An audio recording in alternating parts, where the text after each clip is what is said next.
আমাদের জীবনের উদ্দেশ্য কি? ডক্টর জাকির নায়েকের লেকচার থেকে নেওয়া আজকের এই ভিডিওতে আমরা আলোচনা করব। প্রিয় দর্শক, আমরা মুসলিম হিসাবে আমাদের জীবনের লক্ষ্য কি, আমাদের জীবনের উদ্দেশ্য কি, এই বিষয়টা আজকের এই ভিডিওতে আলোচনা করব। Doctor Zakir Naik sir lecture থেকে এই ভিডিওটা নেওয়া হয়েছে। আপনারা ধৈর্য ধরে পুরো ভিডিওটা দেখে যাবেন ইনশাআল্লাহ। প্রিয় দর্শক, শুরু করা যাক আজকের এই গুরুত্বপূর্ণ ভিডিও। আলহামদুলিল্লাহ ওয়াসসালাতু ওয়াসসালামু আলা রাসূলিল্লাহ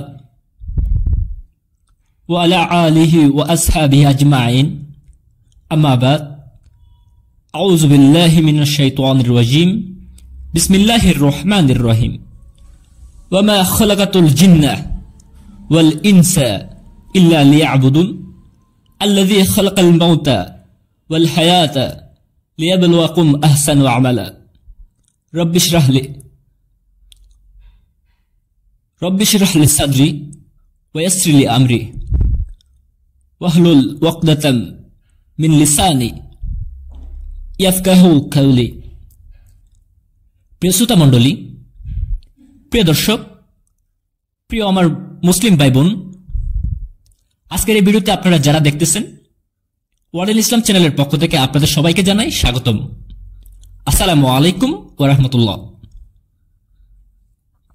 আল্লাহ তাআলার দয়া, শান্তি এবং রহমত আপনাদের সবার উপরে বর্ষিত হোক।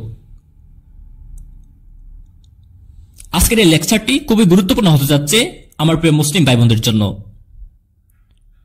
আজকের এই লেকচারের টপিক হলো, মেইন টপিক হলো আমাদের তথা মানুষের এই জীবনের উদ্দেশ্যটা কি। আমাদের মধ্যে কতজন মানুষ প্রকৃতপক্ষে এই ব্যাপারটা নিয়ে চিন্তা করেছেন যে আমাদের জীবনের উদ্দেশ্যটা কি? আমাদের মধ্যে কজন আছেন যারা চিন্তা ভাবনা করেছেন এই ব্যাপারে যে আমাদের এই অস্তিত্বের উদ্দেশ্যটা কি? আমরা এখানে কি করেছি, এখানে কেন এসেছি? আসুন আমরা এই ব্যাপারটা বিশ্লেষণ করে দেখি। কজন লোক জীবনের উদ্দেশ্য জানে? আমি দর্শকদের অনুরোধ করব, আপনাদের মধ্যে কেউ যদি কখনো একটা চিন্তা করে থাকেন যে আপনার জীবনের উদ্দেশ্যটা কি, তাহলে দয়া করে একটু কমেন্ট বক্সে বলে যাবেন। আমি জানতে চাচ্ছি যে এখানে দর্শকদের মাঝে কজন এটা নিয়ে চিন্তা করে আমাদের জীবনের উদ্দেশ্যটা কি। এখানে প্রায় অনেকজন মানুষ আছে পৃথিবীতে, সবাই কিন্তু জীবনের উদ্দেশ্য নিয়ে ভাবে না। আসলে আমাদের জীবনের উদ্দেশ্যটা কি এই ব্যাপারে চিন্তা ভাবনা করার লোক সংখ্যা প্রায় 0.1% কম। তারপরে আমরা বলতে পারি যে মানুষের মধ্যে 0.1% কম মানুষ এই ব্যাপারটা নিয়ে চিন্তা করে যে আমাদের জীবনের উদ্দেশ্যটা কি। এখন কথা হলো, আমাদের জীবনের উদ্দেশ্যটা কি এটা জানা কি খুবই জরুরি? আমি আপনাদের একটা উদাহরণ দিচ্ছি, আর সেটা হলো, মনে করুন একটি লোক হাঁটতে হাঁটতে একটি মোড়ে আসলো। তখন সে অন্য আরেকজনকে জিজ্ঞেস করলো, এই রাস্তাটা কোন দিকে গিয়েছে ভাই? পথিক তাকে বলল, আপনি কোথায় যেতে চান? লোকটি বলল, যে কোনো জায়গায়। তখন পথিক বলবে, যে কোনো পথে যান, কোনো সমস্যা হবে না। এখানে এই লোকটার কোনো উদ্দেশ্য নেই। লোকটা যেসব কাজ করে তার সেই কাজগুলো কোনো রকম পার্থক্য সৃষ্টি করে না, কারণ তার কোনো গন্তব্য নেই। আমাদের মধ্যে অনেকে ঠিক এভাবে জীবন যাপন করেছে। জীবনের উদ্দেশ্য হরেক রকমের। আপনাদের আরো একটি উদাহরণ দিচ্ছি। মনে করুন একজন বিল্ডার একটি বিল্ডিং বানানো শুরু করলো। বিল্ডিং এর ভিত তৈরির জন্য সে মাটিতে বড় একটি গর্ত তৈরি করলো। এ সময় তাকে প্রশ্ন করা হলো, আপনার এই বিল্ডিংটা কত তলা পর্যন্ত হবে? সে বলল, আমি জানি না। প্রশ্ন করা হলো, বিল্ডিংটা কত স্কয়ার ফিট জুড়ে তৈরি করা হচ্ছে? সে বলল, এটা নিয়ে চিন্তাই করিনি। আসলে সেই বিল্ডার কোনো উদ্দেশ্য নেই। একবার এক লোক তার প্রতিবেশীকে বলল, আপনার কুকুরটা সবসময় গাড়ির পেছনে দাওয়া করেছে, ভাবছি এই কুকুরটা কখনো কি কোনো গাড়িকে ধরতে পারবে? প্রতিবেশী উত্তর দিল, কোনো গাড়িকে ধরতে পারবে কিনা জানি না, সেটা নিয়ে আমি ভাবছি না, বরং আমি ভাবছি গাড়িটা ধরতে পারলে সে তখন কি করবে। যে লোকটা বলেছে কুকুর গাড়িটা ধরতে পারবে কিনা, সে কিন্তু বুঝতে পারছে না, আর প্রতিবেশী যে কুকুরটার মালিক সে কিন্তু বুঝতে পারছে যে কুকুরটা যদি গাড়িটাকে ধরতে পারে তারপর সে কি করবে। সে বুঝতে পারছে যে এখানে কুকুরটার উদ্দেশ্যটা কি। দুর্ভাগ্যজনকভাবে আমাদের অনেকেই আমাদের জীবনটাকে এভাবে পার করে দিচ্ছি এই কুকুরটার মতোই। উদ্দেশ্যহীন জীবন। লোকজন গ্রাজুয়েশন করে, তাদের জিজ্ঞেস করবেন আপনি গ্রাজুয়েশন করেছেন কেন, তারা আসলে কারণটা জানে না। কারণ হলো এই যে তারা গ্রাজুয়েশন করতে যায়, গ্রাজুয়েশন করে আপনি কি করবেন। সে বলল আমি জানি না, আমাদের বেশিরভাগ জীবনটা পার করেছি গন্তব্য ছাড়া। লোকটার মতো অথবা কুকুরটার মতো যে একটা গাড়ি ধরতে পেছনে পেছনে ছুটছে কোনো উদ্দেশ্য ছাড়াই। অনুকরণ প্রিয় মানুষ, আমাদের অনেকেই না বুঝে অনেক উদ্দেশ্যে নকল করি। কোন ছাত্রকে আপনি প্রশ্ন করবেন আপনি কমার্স পড়ছেন কেন, সে উত্তর দিবে কারণ আমার বন্ধুও কমার্স পড়েছি। এছাড়া আবার অনেকেই অভিনেত্রী অভিনেতা বিভিন্ন মডেলকে নকল করার চেষ্টা করে, অনেকে এটা না বুঝেই করে। একবার এক লোক গ্রাম থেকে মুম্বাইতে চলে আসলো বড়লোক হওয়ার জন্য। তাকে একবার প্রশ্ন করা হলো আপনি মুম্বাইতে আসলেন কেন, সে তখন বলল আমি হিন্দি সিনেমায় দেখেছি অমিতাভ বচ্চন। সে খুব গরিব ছিল, তারপর মুম্বাইতে এসে এক রাতের মধ্যে অনেক বড় লোক হয়ে গেল। এই জন্য আপনারা প্রায় দেখবেন মুম্বাইয়ের আশেপাশের বহু এলাকা থেকে মুম্বাইতে চলে আসে যাতে এক রাতে বড় লোক হতে পারে। এই কারণে আমরা দেখতে পাই মুম্বাইতে বস্তির সংখ্যা খুবই দ্রুত বাড়ছে। অনেক সময় আপনারা দেখবেন অভিনেতা আর মডেলরা ব্র্যান্ড অ্যাম্বাসেডর হয়, তারা বিভিন্ন পণ্যের মার্কেটিং করে। একবার আমার পরিচিত একজন একটা নতুন গাড়ি কিনলো হোন্ডাই আইটেমের। তাকে জিজ্ঞেস করা হলো আপনি হোন্ডাই আইটেমের গাড়ি পছন্দ করলেন কেন। সে বলল আমার প্রিয় অভিনেতা শাহরুখ খান আর তার একটা হোন্ডাই গাড়ি আছে, এই জন্য আমি এই হোন্ডাই আইটেম গাড়ি পছন্দ করেছি। আমি জানি না অভিনেতা শাহরুখ খান ওই হোন্ডাই আইটেম গাড়িতে একদিন ছাড়া আর কোনোদিন বসেছে কিনা। সে চালায় মার্সিডিজ অথবা বিএমডাব্লিউ অথবা এরকম অন্য আর কিছু। আমার সন্দেহ তার আসলে হোন্ডাই আইটেম আছে কিনা। শাহরুখ খান মডেল হয়েছেন টেক কেয়ার গড়ির, সেটা বিখ্যাত গড়ি, সন্দেহ নেই। এখন শাহরুখ খানের অনেকে ভক্ত টেক কেয়ার গড়ি ব্যবহার করেছে। আমি জানি না শাহরুখ খানের অভিনয়ের সাথে এটা টেক কেয়ারের গড়িটা সম্পর্ক কি। ট্যাগের এই গড়িটা তাকে কি অভিনয় করতে সাহায্য করেছে। আমার তো মনে হয় শাহরুখ খান বিখ্যাত হওয়ার আগে গড়িটার দিকে তাকিয়েও দেখেননি বা ব্যবহারও করেননি। এরকম বিভিন্ন মিডিয়ার পণ্যের মার্কেটিং করা হয়, আর দুর্ভাগ্যজনকভাবে আমরা অন্য মানুষকে নকল করার চেষ্টা করি, আর সেটা বেশিরভাগ সময় কিছু না বুঝেই করি। উদ্দেশ্যহীন কাজের পরিণতি। মনে করুন একজন শিল্পপতি একটি টেক্সটাইল ফ্যাক্টরি করলো। তাকে প্রশ্ন করা হলো আপনি এই টেক্সটাইল ফ্যাক্টরি কেন করলেন। শিল্পপতি উত্তর দিল আমি খোঁজখবর নিয়ে জেনেছি টেক্সটাইল ব্যবসায় অনেক বেশি লাভবান করা যায়। তাকে প্রশ্ন করা হলো আপনার কাছে কি এ ব্যাপারে ভালো কোনো রিপোর্ট আছে। সে বলল না। তাকে বলা হলো ব্যবসা দেখাশোনার জন্য কি কাউকে ঠিক করেছেন, বা সেই কোম্পানির জন্য কি কাউকে এক্সিকিউটিভ বানিয়েছেন। সে বলল না। তাকে প্রশ্ন করা হলো আপনি এখানে কত % লাভ করতে চান। সে বলল আমি জানি না। তাকে প্রশ্ন করা হলো আপনি টেক্সটাইল পণ্য বিক্রি করবেন কোথায়। সে বলল আমি জানি না। আপনাদের কি মনে হয় এই শিল্পপতি টেক্সটাইল ব্যবসায় কোনো লাভ করতে পারবে? প্রশ্নই আসে না। তারপর ধরুন আরেকজন লোক যার কোনো উদ্দেশ্য আছে, তার উদ্দেশ্য হচ্ছে পৃথিবীর সেরা বিজ্ঞানী হওয়া। এজন্য সে কি করলো, সে প্রথম মানব আদম আলাইহিসসালাম থেকে শুরু করে বর্তমান সময় পর্যন্ত সব ইতিহাস পড়ল। সে সবকিছু পড়েই জানতে পারল যে পৃথিবীর মধ্যে এই পর্যন্ত অতিবাহিত সময়ের সবচেয়ে সেরা বিজ্ঞানী স্যার আইজ্যাক নিউটন। আর এই কথাটি সঠিক। এটা জানার পর লোকটি কি করলো, সে আইজ্যাক নিউটনের মতো হওয়ার জন্য মাথার চুল লম্বা রাখলো, অর্থাৎ আইজ্যাক নিউটনের মতো বাবরি। তারপর নিউটনের মতো করে সে জামা কাপড় পরতে শুরু করলো। সেই লোক কি নিউটনের মতো বিজ্ঞানী হতে পারবে? এই লোকের একটি উদ্দেশ্য আছে, কিন্তু তার প্ল্যানিংটা ভুল। একটি প্ল্যান অবশ্যই তার ঠিক যে সে বিজ্ঞানীদের নিয়ে পড়াশোনা করেছে, তবে তার পুরো প্ল্যানিংটা ভুল। আল্লাহর আদেশ নিষেধ মেনে চলাই জীবনের উদ্দেশ্য। এবার মূল প্রশ্নে আসি যে আমাদের জীবনের উদ্দেশ্যটা কি। পৃথিবীতে এই যে আমাদের অস্তিত্ব, এটার উদ্দেশ্যটা কি? আপনাদের কি মনে হয়, কে এই প্রশ্নটার সঠিক উত্তর দিতে পারবেন? যে কমেন্ট বক্সে বলে যাবেন। আমাদের জীবনের উদ্দেশ্যটা কি? কে সে? ডক্টর জাকির নায়েক? অবশ্যই এর উত্তর হবে না। ডক্টর জাকির নায়েক এই প্রশ্নের উত্তর দিতে পারবে না। তাহলে কি বিজ্ঞানীরা এই প্রশ্নের উত্তর দিতে পারবে? এখানেই উত্তর হবে না। বিজ্ঞানীরা এই প্রশ্নের উত্তর দিতে পারবে না। তাহলে কি দার্শনিকরা এই প্রশ্নের উত্তর দিতে পারবেন? এখানে সেই একই উত্তর যে না, দার্শনিকরাও এই প্রশ্নের উত্তর দিতে পারবে না। এই প্রশ্নের সবচেয়ে সেরা উত্তর যে আমাদের জীবনের উদ্দেশ্যটা কি, এই প্রশ্নটার উত্তর দিতে পারবেন আমাদের স্রষ্টা সর্বশক্তিমান আল্লাহ সুবহানাহু ওয়া তাআলা, যিনি আমাদের সৃষ্টি করেছেন। তিনি উত্তর দিতে পারবেন যে আমাদের জীবনের উদ্দেশ্যটা কি।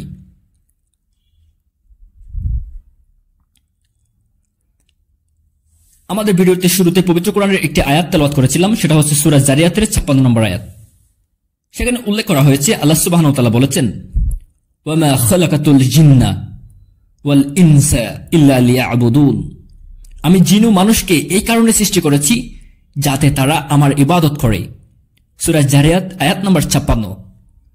আমি জিন এবং মানুষকে সৃষ্টি করেছি শুধুমাত্র আমার ইবাদত করার জন্য। এখানে যে আরবি শব্দটি আছে সেটা ইবাদাহ, এর মূল আরবি শব্দ আবাদা, আবাদ, যার অর্থ বৃত্ত অথবা দাস। ইবাদা অর্থ সেবা করা, অনুগত করা, অনুগত হয়ে আত্মসমর্পণ করা। একদাই ইবাদা মানে উপাসনা করা অথবা আল্লাহ সুবহানাহু ওয়া তাআলার আদেশগুলো মেনে চলা, ঈশ্বরের নির্দেশগুলো মেনে চলা। আল্লাহ সুবহানাহু ওয়া তাআলা আমাদেরকে যে কাজগুলো করার নির্দেশ দিয়েছেন সেগুলো যদি মেনে চলি তাহলে সেটাই হবে ইবাদা, সেটাই হবে উপাসনা। যেমন ধরুন আল্লাহ সুবহানাহু ওয়া তাআলা বলেছেন তোমরা 5টি স্তম্ভ মেনে চলবে। যদি আপনি তাওহীদে বিশ্বাস করেন যে আল্লাহ সুবহানাহু ওয়া তাআলা ছাড়া কোনো উপাস্য নেই, তাহলে ইবাদত করছেন, আল্লাহ তাআলার ইবাদত করছেন। যদি আপনি 5 ওয়াক্ত সালাত আদায় করেন তাহলে আপনি ইবাদত করছেন, আল্লাহ তাআলার উপাসনা করছেন। যদি আপনি যাকাত দেন যেটা বাধ্যতামূলক, তাহলে আপনি আল্লাহ তাআলার ইবাদত করছেন। যদি সিয়াম পালন করেন তাহলে আপনি আল্লাহ তাআলার ইবাদত করতেছেন। আল্লাহ পবিত্র কোরআনে বলেছেন যে তোমরা তোমাদের প্রতিবেশীদের সাহায্য করো, যেটা বলা হয়েছে সূরা মাউনে। এটা করলেও আল্লাহ তাআলার ইবাদত করা হবে। যদি আপনি সেই কাজগুলো থেকে বিরত থাকেন যা করতে আল্লাহ সুবহানাহু ওয়া তাআলা নিষেধ করেছেন, তাহলে আপনি আল্লাহ তাআলার ইবাদত করতেছেন। যদি অ্যালকোহল পান করা থেকে বিরত থাকেন তাহলে আপনি আল্লাহ তাআলার ইবাদত করতেছেন। যদি শূকরের মাংস না খান তাহলে আপনি আল্লাহ তাআলার ইবাদত করতেছেন। যদি চুরি করা, প্রতারণা করা, মিথ্যা বলা ইত্যাদি থেকে বিরত থাকেন তাহলেও আপনি আল্লাহ তাআলার ইবাদত করতেছেন। একথায় আপনি যদি আল্লাহ সুবহানাহু ওয়া তাআলার নির্দেশগুলো মেনে চলেন, আল্লাহর কাছে নিজেকে সমর্পণ করেন, তাহলে আপনি আল্লাহ সুবহানাহু ওয়া তাআলার ইবাদত করতেছেন। মানুষের সব কাজ দু ধরনের, আর মানুষ সব কাজকে ইবাদতের ক্যাটাগরিতে ফেলা যায় যদি দুটি শর্ত মেনে চলেন। 1 নম্বর, আমরা এই কাজগুলো করব আল্লাহ সুবহানাহু ওয়া তাআলার সন্তুষ্টি অর্জনের জন্য। 2 নম্বর, যে কাজ করবেন সেটা অবশ্যই সুন্নাহ অনুযায়ী করবেন, যেভাবে আমাদের নবী মুহাম্মদ সাল্লাল্লাহু আলাইহি ওয়াসাল্লাম করে গেছেন। যদি সব কাজে এই দুটি শর্ত মেনে চলেন তাহলে আপনার সব ধরনের কাজকে ইবাদত বা উপাসনা বলে গণ্য করা যেতে পারে।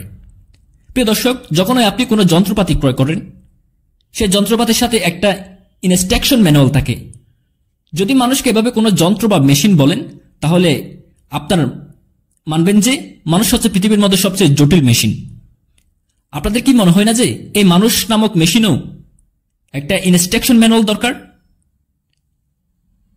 কোরআন মানব জাতির জন্য ইনস্ট্রাকশন ম্যানুয়াল, মানব জাতির জন্য সিলেবাস, মানব জাতির জন্য সর্বশেষ আর চূড়ান্ত ইনস্ট্রাকশনাল ম্যানুয়াল হচ্ছে পবিত্র আল কোরআন।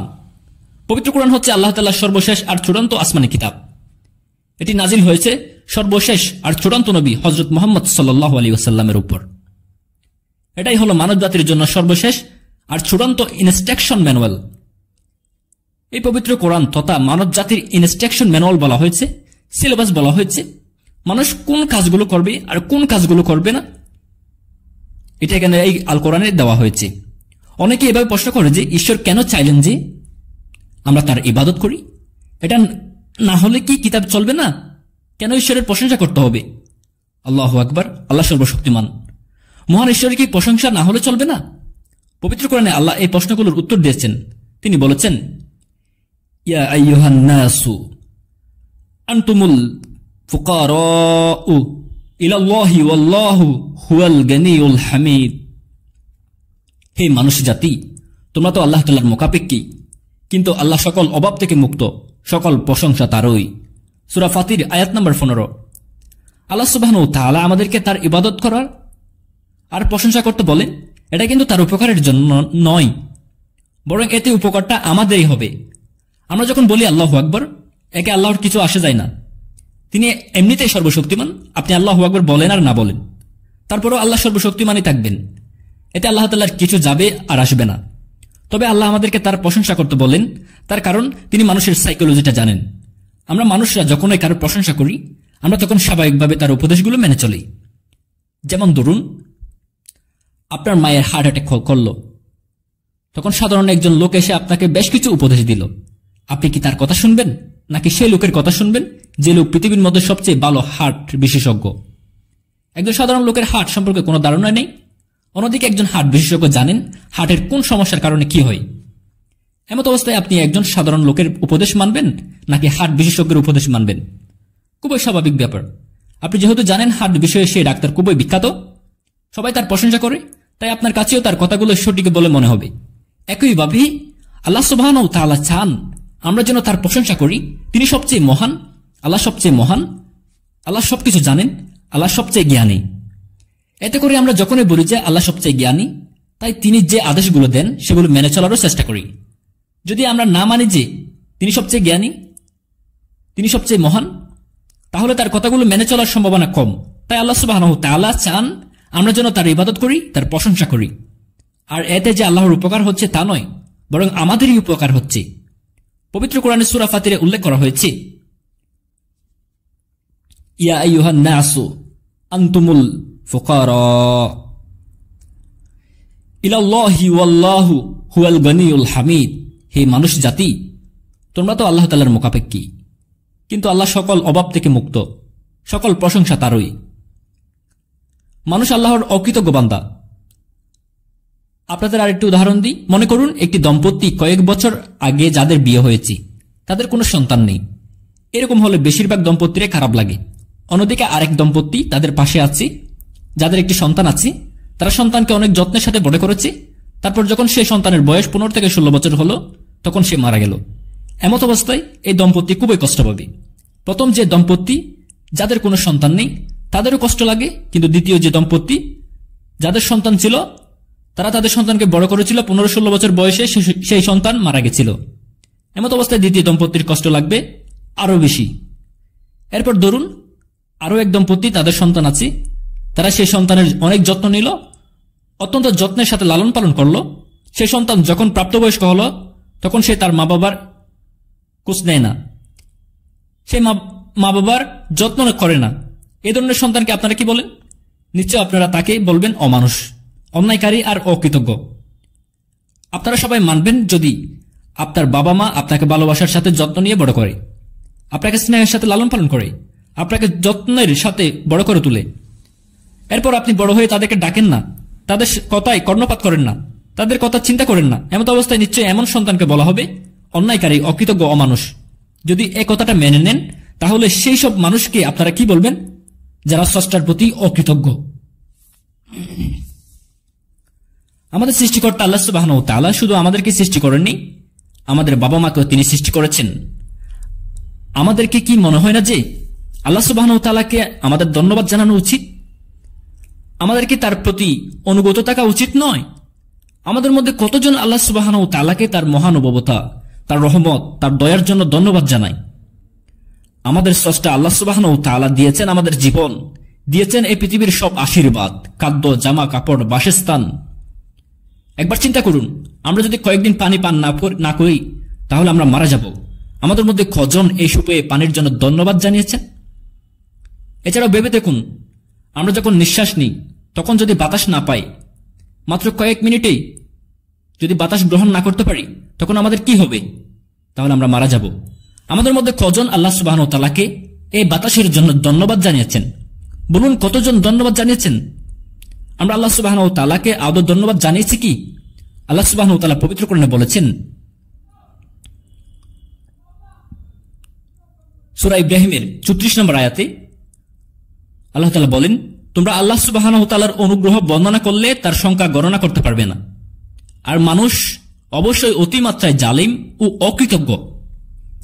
আল্লাহ সুবহানাহু ওয়া তাআলা পবিত্র কোরআনে আরো বলেছেন, সূরা আদিয়াতের আয়াত নম্বর 6, মানুষ অবশ্যই তার প্রতিপালকের প্রতি বড়ই অকৃতজ্ঞ।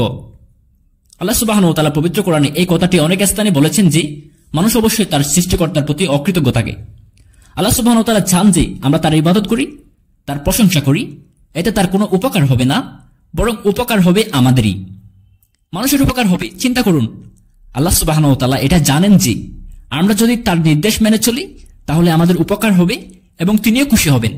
যেমন ধরুন, একজন ডাক্তার যিনি গরিব রোগীদের বিনামূল্যে চিকিৎসা সেবা দিচ্ছেন। এখন একজন রোগী যদি ডাক্তারের পরামর্শ না শুনে তাহলে ডাক্তারের কেমন লাগবে? আপনি যদি ডাক্তারের পরামর্শ মেনে চলেন তাহলে ডাক্তারের কোনো উপকার হবে না। সে তো এটা বিনামূল্যে করেছে, উপকার হবে আপনার।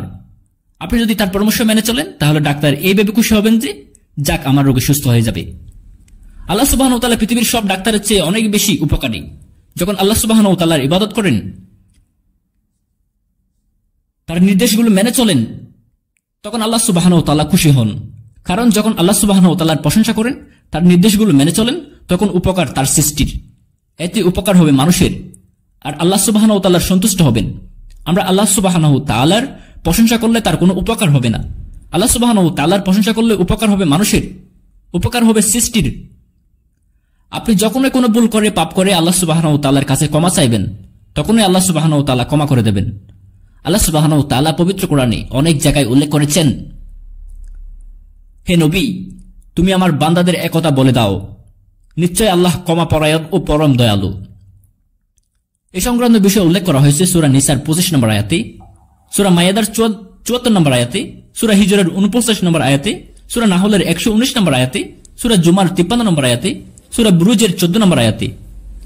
এসব স্থানে বলা হয়েছে নিশ্চয় আল্লাহ ক্ষমা পরায়ণ ও পরম দয়ালু। যদি আল্লাহ সুবহানাহু ওয়া তাআলাকে না মানেন, যদি তাকে অমান্য করেন, এরপরে যখন আপনি এই জন্য অনুতপ্ত হয়ে আল্লাহ সুবহানাহু ওয়া তাআলার কাছে ক্ষমা চাইবেন, তখনই তিনি আপনাকে ক্ষমা করবেন, আপনার প্রতি সন্তুষ্ট হবেন। আল্লাহ সুবহানাহু ওয়া তাআলা পবিত্র কোরআনে সূরা নিসার 48, 116 নম্বর আয়াতে উল্লেখ করেছেন, আল্লাহ শিরকের গুনাহ ক্ষমা করবেন না, তবে তিনি শিরক ছাড়া বাকি গুনাহ ক্ষমা করে দিবেন।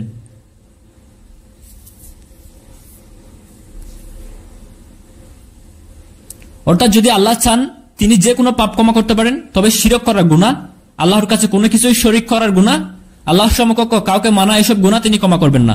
যদি কেউ আল্লাহ ছাড়া অন্য কারো ইবাদত করে, সেটাই সবচেয়ে জঘন্য অপরাধ। তাহলে আল্লাহ সুবহানাহু ওয়া তাআলা যে কোনো গুনাহ ক্ষমা করতে পারেন, তবে শিরক করার গুনাহ ব্যতীত। আপনি যদি মুশরিক অবস্থায় মারা যান, যদি আপনি শিরক করার পর ক্ষমা না চান, যদি অনুতপ্ত না হন, তাহলে আল্লাহ কখনোই ক্ষমা করবেন না। তাহলে যে পাপগুলো থেকে মানুষ জাতিকে দূরে থাকতে হবে, তার মধ্যে প্রধান হচ্ছে শিরিক, তথা আল্লাহ সুবহানাহু ওয়া তাআলার সাথে কাউকে শরীক করা বা আল্লাহ সুবহানাহু ওয়া তাআলার ব্যতীত অন্য কারো উপাসনা করা।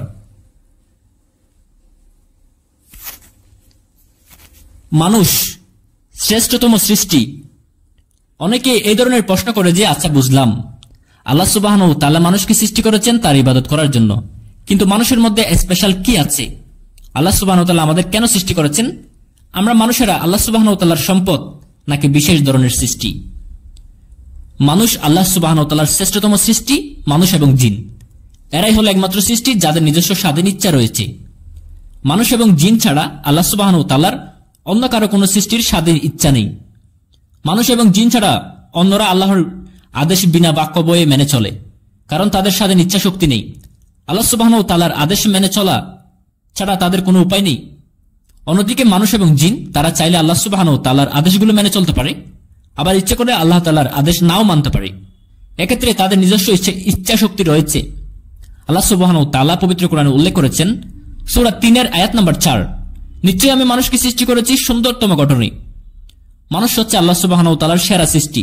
সুন্দরতম গঠন পাওয়ার পাশাপাশি আমরা একেবারে আলাদা। আমরা চাইলে আল্লাহ সুবহানাহু ওয়া তাআলার আদেশ নির্দেশগুলো মেনে চলতে পারি, আবার ইচ্ছে করলে তার আদেশ নির্দেশ নাও মানতে পারি।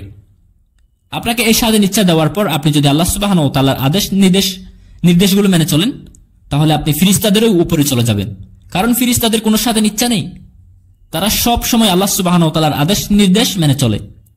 আপনি স্বাধীন ইচ্ছা পাওয়ার পরও আল্লাহ সুবহানাহু ওয়া তাআলার আদেশ মেনে চলেন, তার কাছে আত্মসমর্পণ করলেন, এতে করে আপনি ফেরেশতাদেরও উপরে চলে যাবেন।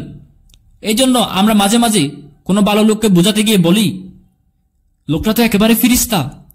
এটা দুটো পর্যায়ে হতে পারে, তার মধ্যে একটি হচ্ছে ইনসাল্ট তথা অজ্ঞা। তার অন্যটা হচ্ছে আপনাকে যেহেতু স্বাধীন ইচ্ছা দেওয়া হয়েছে, এরপরও আপনি ফিরিস্তাদের মতো আল্লাহ সুবহানাহু ওয়া তাআলাকে মেনে চলছেন, তাই আপনি এক্ষেত্রে বড় হয়ে গেলেন, ফিরিস্তাদের চেয়ে অনেক বড় হয়ে গেলেন। অন্যদিকে আপনি এই স্বাধীন ইচ্ছা পাওয়ার পর যদি আল্লাহ সুবহানাহু ওয়া তাআলার আদেশ নির্দেশ না মানেন, তাহলে আপনি হবেন শয়তানের ভাই তথা শয়তান। মৃত্যু জীবন সৃষ্টির উদ্দেশ্য পরীক্ষা করা। তাহলে মানুষের সামনে অপশন আছে দুটি। এক নম্বর, আপনি আল্লাহ সুবহানাহু ওয়া তাআলার আদেশ নির্দেশগুলো মেনে চলে ফিরিস্তাদের উপর উঠে যেতে পারেন। দুই নম্বর, আল্লাহ সুবহানাহু ওয়া তাআলাকে অমান্য করে শয়তানের মতো হতে পারেন। এখানে বেছে নেওয়ার দায়িত্বটা আপনার। তারপর এতটুকু যদি ভালো করে দেখেন যে আল্লাহ সুবহানাহু ওয়া তাআলা কেন আমাদেরকে সৃষ্টি করেছেন, কারণ আমরা তার সেরা সৃষ্টি। আমাদের কাছে অপশন আছে, আমরা আল্লাহ সুবহানাহু ওয়া তাআলাকে মেনে চলতে পারি অথবা তাকে অমান্য করতে পারি। যদি মেনে চলি তাহলে ফিরিস্তাদের চেয়ে বড় হয়ে যাব, আর যদি মেনে না চলি তাহলে শয়তানের মতো হয়ে যাব। আর এই জীবন সম্পর্কে আল্লাহ বলেছেন এটা আমাদের জন্য একটা পরীক্ষা। আল্লাহ সুবহানাহু ওয়া তাআলা পবিত্র কোরআনে বলেছেন, সূরা মুলুকের আয়াত নম্বর 2, আল্লাহ সৃষ্টি করেছেন মৃত্যু ও জীবন তোমাদের পরীক্ষা করার জন্য, কে তোমাদের মধ্যে কর্মে উত্তম, কাজে উত্তম, তিনি পরাক্রমশালী ক্ষমাশীল। আমাদের মৃত্যু এবং জীবন আল্লাহ সৃষ্টি করেছেন আমাদের পরীক্ষার জন্য। আমাদের এই জীবন পরকালের জন্য একটি পরীক্ষা।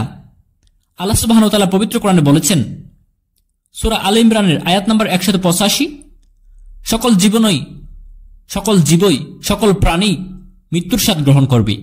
কিয়ামতের দিন তোমাদেরকে তোমাদের কর্মফল পূর্ণমাত্রায় দেওয়া হবে।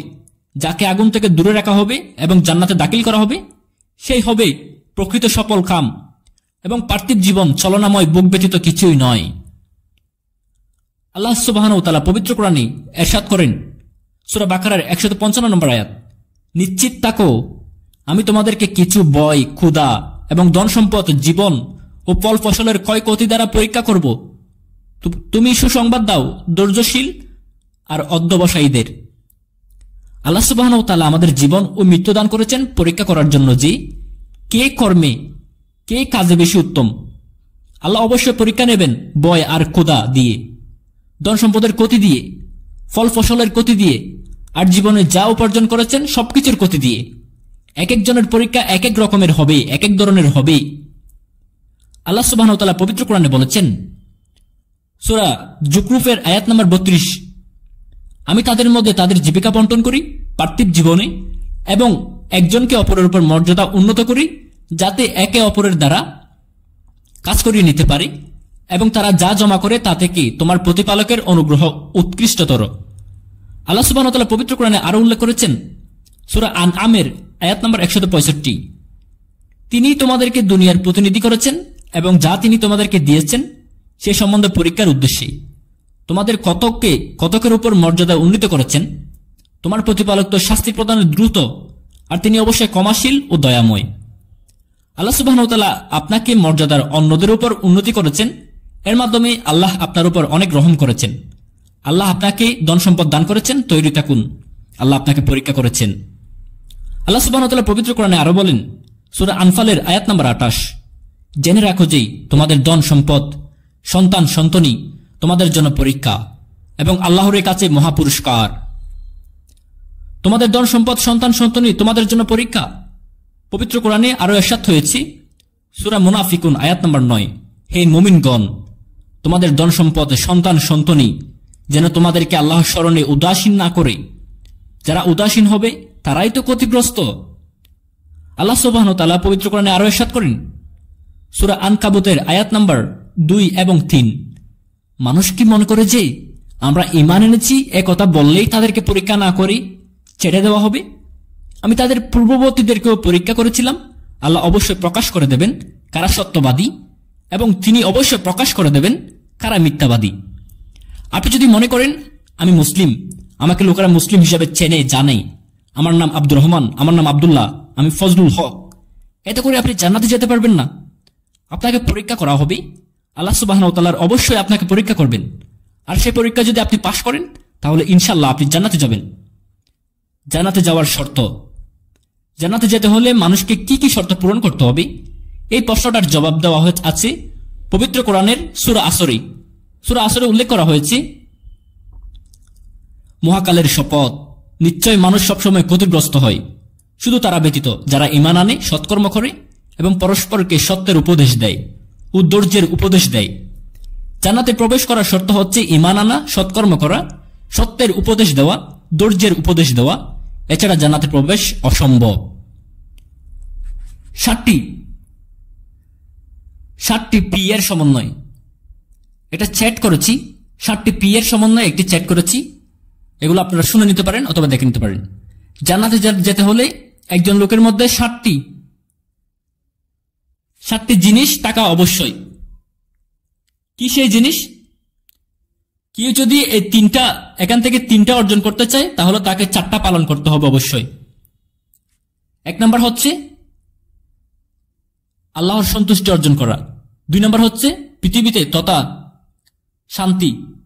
3 নম্বর হচ্ছে পরকালে জান্নাত। 3 নম্বরটা অর্জন করতে 4 নম্বরটা পালন করতে হবে। এটা হচ্ছে ঈমানের বিশুদ্ধতা। 5 নম্বর হচ্ছে ধার্মিকতা, ন্যায়নিষ্ঠতা। 6 নম্বর হচ্ছে মানুষকে সত্যের পথে আহ্বান করা। 7 নম্বর হচ্ছে ধৈর্য আর অধ্যবসায়। কেউ যদি চায় পরম করুণাময় পুরস্কার অর্জন করবে, পৃথিবীতে শান্তিতে থাকবে আর পরকালে জান্নাতে যাবে, তাহলে তার কাছে থাকতে হবে ঈমান, ঈমানের বিশুদ্ধতা। এরপর থাকবে ধার্মিকতা, ন্যায়নিষ্ঠতা। তারপর থাকতে হবে মানুষকে সত্যের পথে আহ্বান করা। আরো থাকতে হবে মানুষকে ধৈর্য আর অধ্যবসায়ের পথে আহ্বান করা। আর কেউ যদি 3 নম্বরটা অর্জন করতে চায় তাহলে তাকে 4 নম্বরটা পালন করতে হবে। 3 নম্বরটা আমরা কি বলেছিলাম? জান্নাত, পরকাল অথবা জান্নাত। এটা অর্জন করতে হলে আপনাকে ঈমানের বিশুদ্ধতা 4 নম্বরটা অর্জন করতে হবে অবশ্যই।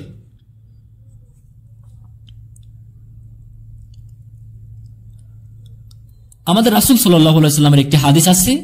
আনাস রাদিয়াল্লাহু তাআলা আনহু বলেছেন, একবার এক লোক রাসূল সাল্লাল্লাহু আলাইহি ওয়াসাল্লামকে জিজ্ঞেস করলো, আমি কি আমার উটটাকে বেঁধে রেখে আল্লাহকে বিশ্বাস করব, নাকি ছেড়ে দিয়ে তারপর আল্লাহকে বিশ্বাস করব?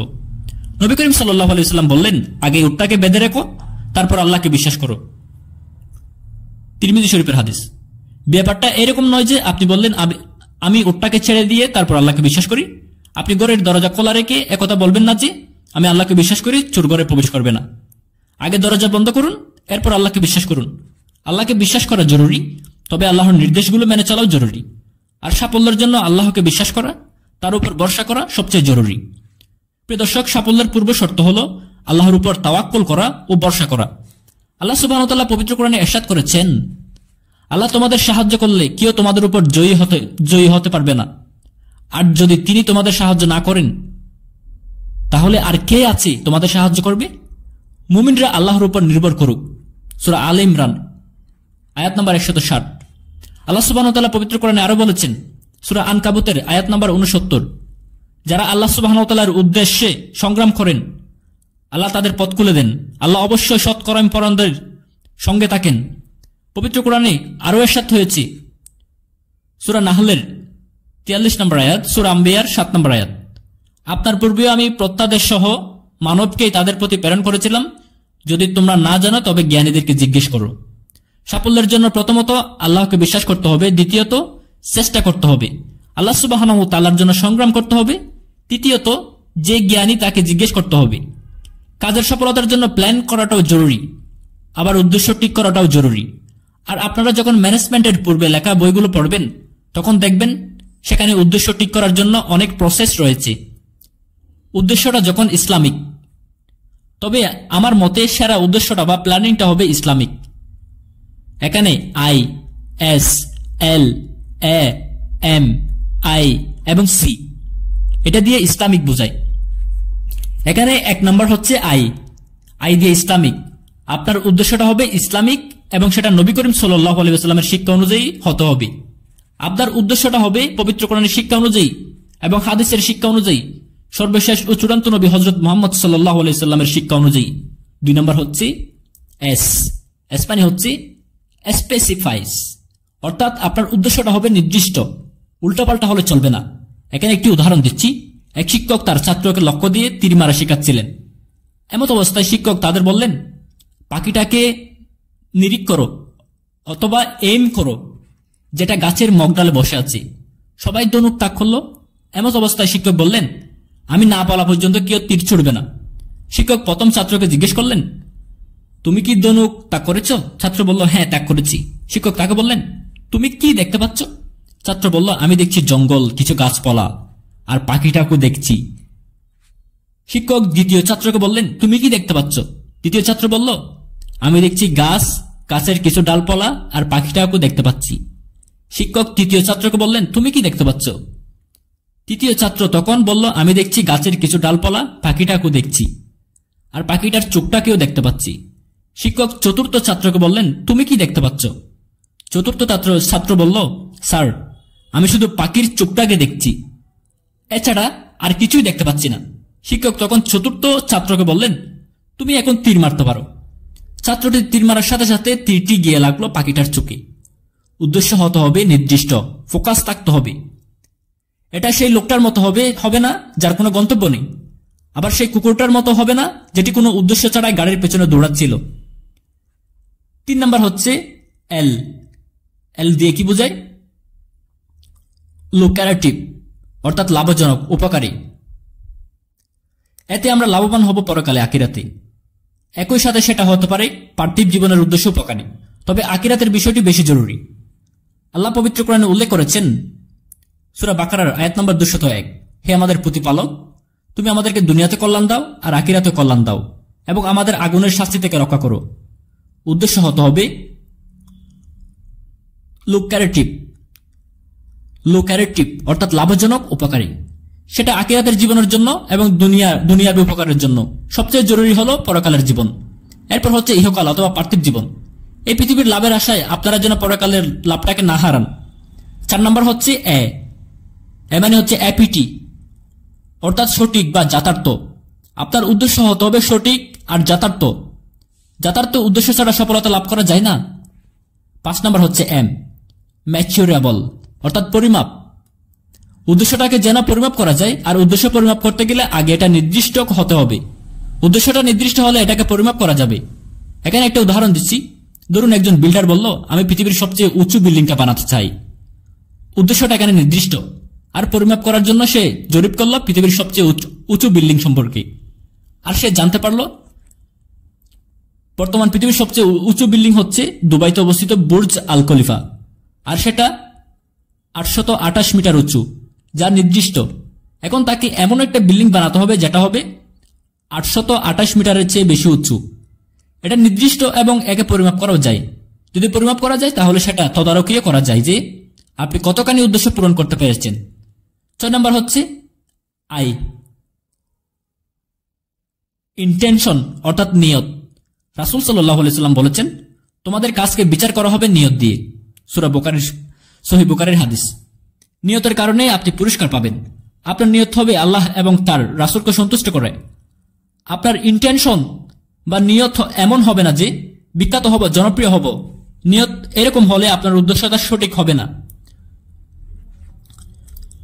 যদি উদ্দেশ্য হয় আল্লাহ সুবহানাহু ওয়া তাআলা এবং তার রাসূলকে সন্তুষ্ট করা, তাহলে অবশ্যই আপনি পরকালে পুরস্কার পাবেন এবং ইনশাআল্লাহ আপনি এজন্য ইহকালেও আল্লাহ সুবহানাহু ওয়া তাআলার পক্ষ থেকে পুরস্কার লাভ করবেন।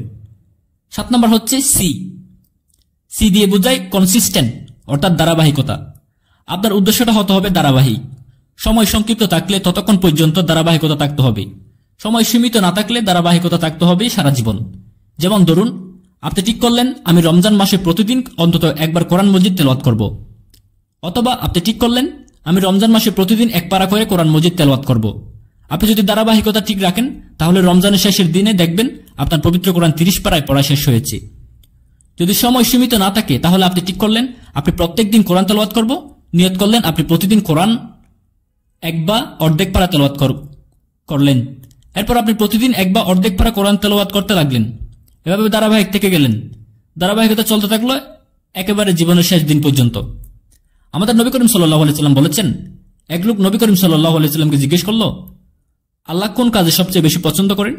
নবী করিম সাল্লাল্লাহু আলাইহি ওয়াসাল্লাম বললেন, আল্লাহ সেই কাজগুলো বেশি পছন্দ করেন যেগুলোর মধ্যে ধারাবাহিকতা আছে, যে কাজটা অনেক ছোট হতে পারে। সহিহ বুখারীর, সহিহ মুসলিমের হাদিস। বড় কোনো কাজ একবার করার চেয়ে ছোট কাজ বারবার করা ভালো। যে কাজগুলোর মধ্যে ধারাবাহিকতা আছে সে কাজগুলো গুরুত্ব সবচেয়ে বেশি। তাহলে উদ্দেশ্যটা হতে হবে ইসলামিক মানে ISLAMIC। আইতে ইসলামিক, এসতে স্পেসিফাই, এলতে লোকারেটিভ বা লাভজনক, এতে অ্যাপিটি বা সঠিক, এমতে ম্যাচুরেবল বা যেটাকে পরিমাপ করা যায়, আইতে ইন্টেনশন বা নিয়ত, আল্লাহ সন্তুষ্টি অর্জন করা, আর সিতে কনসিস্টেন্ট বা ধারাবাহিকতা। উইলমার রুডল সাফল্য কিছু আলোচনা করব। একটা উদাহরণ দিই, আপনারা অনেকে উইলমার রুটলফ সম্পর্কে জানেন। উইলমার রুটলফ একটি মেয়ে, ছোটবেলা থেকেই সে পোলিও রোগে ভুগেছে। ডাক্তাররা চিকিৎসার পর তার পায়ে বেজ লাগিয়ে দিয়ে বললেন যে সে আর কখনো নিজের পায়ে দাঁড়াতে পারবে না। তার মা তখন তাকে উৎসাহ দিল। মা বলল, উইলমার শোনো, তুমি যে কাজটা করতে চাও ঠিক সেটাই করতে পারবে। উইলমার তখন 9 বছর বয়সে পায়ের বেজগুলো খুলে ফেলল। সে চাইলেও সে পৃথিবীর সবচেয়ে দ্রুততম মহিলা হিসেবে নিজেকে প্রতিষ্ঠিত করবে। এটি তার ইচ্ছা, এটা তার উদ্দেশ্য। রুডলফ বেজগুলো যখন খুলে ফেলল তখন তার বয়স মাত্র 9 বছর। এরপর 13 বছর বয়সের জীবনের প্রথমবারের মতো সে একটা রেসে অংশগ্রহণ করলো আর হেরে গেল। সে সবার শেষে তার দৌড় শেষ করলো আর চলে আসলো। কিন্তু সে তারপরও ধারাবাহিকভাবে তার সেই প্রসেসটা অব্যাহত রাখলো। সে বারবার হেরে যাওয়ার পরেও তার প্রসেসটা ক্লান্ত দিল না। এরপর একদিন সে অলিম্পিক গেমসের জন্য কোয়ালিফাই করল। তারপর সে এমন ঘটনার জন্ম দিল যা গল্প ও রূপকথার মতো মনে হলেও আদতে সেটা নয়। সে 1960 সালের অলিম্পিকের অংশ নেওয়ার জন্য কোয়ালিফাইং করে অংশগ্রহণের যোগ্যতা অর্জন করল। সেই অলিম্পিকে অংশ নিয়ে মহিলাদের 100 মিটার দৌড়ে প্রথম স্থান অধিকার করল আর গোল্ড মেডেল পেল। এরপর সে মহিলাদের 200 মিটার দৌড়ে গোল্ড মেডেল, স্বর্ণপদক অর্জন করল। এরপর সে 400 মিটার দৌড়েও গোল্ড মেডেল জয় করে নিল। 1960 সালের অলিম্পিকে সে মহিলাদের বিভিন্ন দৌড়ে 3টি গোল্ড মেডেল জিতে ইতিহাস তৈরি করল। প্যারালাইজড একটি পঙ্গু মেয়ে যার পোলিও হয়েছে, আর ডাক্তাররা বলে দিয়েছেন যে সে আর নিজের পায়ে ভর করে দাঁড়াতেই পারবে না। সে দৌড়ে গোল্ড মেডেল পেয়ে ইতিহাস রচনা করল। সে 1960 সালে হয়ে গেল পৃথিবীর দ্রুততম মহিলা। মূলত প্রথম কাজ হল উদ্দেশ্য ঠিক করা। এখন উইলমারের উদ্দেশ্যটাকে যদি বিশ্লেষণ করেন তাহলে দেখবেন ম্যানেজমেন্টের গ্রুপের বইগুলোতে বর্ণিত সবগুলো শর্ত সে পূরণ করেছে। আপনারা ম্যানেজমেন্ট গ্রুপের বইগুলো পড়লে জানতে পারবেন, তাই এখানে আমি বিস্তারিত বলছি না। তবে আসুন দেখি আসল উদ্দেশ্য পূরণে সে কতখানি সফল হয়েছে। ইসলামিক উদ্দেশ্য পূরণে সে কতখানি সফলতার পরিচয় দিয়েছে। উইলমারের উদ্দেশ্যটা কি ইসলামিক ছিল?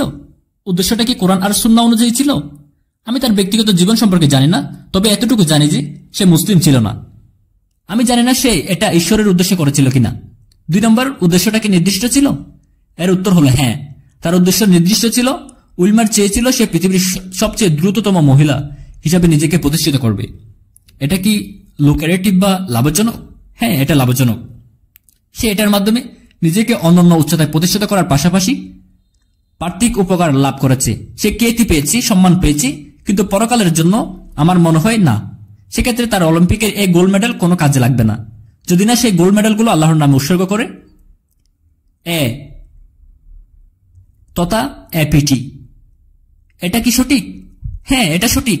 এমতে ম্যাচুরেবল, সে কি এটাকে পরিমাপ করতে পেরেছে? হ্যাঁ, সে এটাকে পরিমাপ করতে পেরেছে। পৃথিবীর সবচেয়ে দ্রুততম মহিলা, সে প্রতিযোগিতা হারিয়ে দিয়েছে। তাছাড়া 100 মিটার, 200 মিটার এই দূরে প্রতিযোগিতা, এটা টাইমিং মাপা যায়। সে হয়তো 11 সেকেন্ড, 10 সেকেন্ড এটা অতিক্রম করে এই রেকর্ড করেছে। এরপর আই দিয়ে কি হয়? ইন্টেনশন, তার নিয়ত ছিল কি? যদি তার নিয়তটাকে খ্যাতি অর্জন করা, তাহলে সে সেটা পেয়েছে। তার নিয়ত কি আল্লাহ সন্তুষ্টি অর্জন করা ছিল? আমার মনে হয় না। তার নিয়ত আল্লাহকে সন্তুষ্ট করা ছিল না। আর সিতে কি ছিল? সিতে ছিল কনসিস্টেন্স বা ধারাবাহিকতা ছিল। হ্যাঁ, এটার ধারাবাহিকতা ছিল। সে বারবার প্র্যাকটিস করেছে। প্রথমে সে হেরে গেছে, তারপর আস্তে আস্তে সে হয়ে গেল পৃথিবীর দ্রুততম মহিলা। শেখ আহমেদ দিদাতের উদ্দেশ্যে আরেকটা উদাহরণ দিই, তুলনা করলে আপনার ব্যাপারটাও ভালোভাবে বুঝতে পারবেন। এখন উদাহরণ হিসাবে আমি যে মানুষের কথা বলবো, এই মানুষটা খুবই সাধারণ একজন মানুষ, কিন্তু নিজ ক্ষেত্রে তিনি বলেন সবার উপরে। এই মানুষটা আমার জীবনটাকে বদলে দিয়েছেন। তিনি আমাকে শরীরের ডাক্তার থেকে আত্মার ডাক্তার বানিয়েছেন। আমি শিওর যে আপনারা এই মানুষটাকে চেনেন। তিনি হলেন শেখ আহমেদ দিদাত। আসুন আমরা তার উদ্দেশ্যটা সম্পর্কে জানি।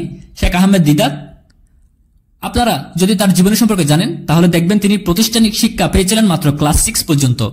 যেহেতু তার পড়াশোনা করার সেই সামর্থ্য ছিল না, তাই তিনি ক্লাস 6 পর্যন্ত পড়ে লেখাপড়া ছেড়ে দিতে বাধ্য হয়েছিলেন। এই মানুষটা একেবারে সাধারণ। তিনি জন্মগ্রহণ করার পর করার সময় তার বাবা ইন্ডিয়া ছেড়ে দক্ষিণ আফ্রিকায় পাড়ি জমান। তিনি সেখানে সেলসম্যানের চাকরি করতেন। তিনি ফার্নিচারের দোকানে সেলসম্যানের কাজ করতেন। এই দক্ষিণ আফ্রিকার চাকরি করা অবস্থায় খ্রিস্টান মিশনারিরা তাকে বিভিন্নভাবে উত্ত্যক্ত করত। তারা তাকে বলতো ইসলাম একটা বাজে ধর্ম, এটা খুবই নিষ্ঠুর ধর্ম। তারা ইসলামকে আক্রমণ করত। এভাবে উত্ত্যক্ত হতে হতে তার মনের ভিতরে একটি ইচ্ছা জাগ্রত হলো যে তিনি মনে মনে সিদ্ধান্ত নিলেন, আমি ইসলামের বিরুদ্ধে খ্রিস্টান মিশনারিদের দেওয়া প্রত্যেকটি অভিযোগকেই উত্তর দেব। আমি এই খ্রিস্টান মিশনারিদের একটা জুতো সহ উত্তর দেব। চিন্তা করুন, এই সিদ্ধান্তটা একজন মানুষ নিলেন যে কিনা মাত্র ক্লাস 6 পর্যন্ত পড়ালেখা করেছেন। তবে তিনি আল্লাহর উপর বিশ্বাস রেখে চেষ্টা চালিয়ে গেছেন। তারপর তিনি একটা বই পেলেন। বইটা পড়েছিল এমন একটা রুমে যা ছিল প্রায় ব্যবহারের অযোগ্য, চারদিকে শুধু ধুলোবালি। সেখানে তিনি যে বইটা পেলেন তার নাম ইজহারুল হক। বইটির রচয়িতা হচ্ছে মৌলানা রহমতুল্লাহ কায়রানবি। এই বইতে শেখ আহমেদ দিদাত তার উদ্দেশ্যের পথনির্দেশ পেলেন। এভাবে তিনি খ্রিস্টান মিশনারিদের সেই অভিযোগের জবাব দেওয়ার মিশন শুরু করলেন। আর তিনি চেষ্টা করেছেন দীর্ঘ 40 বছর।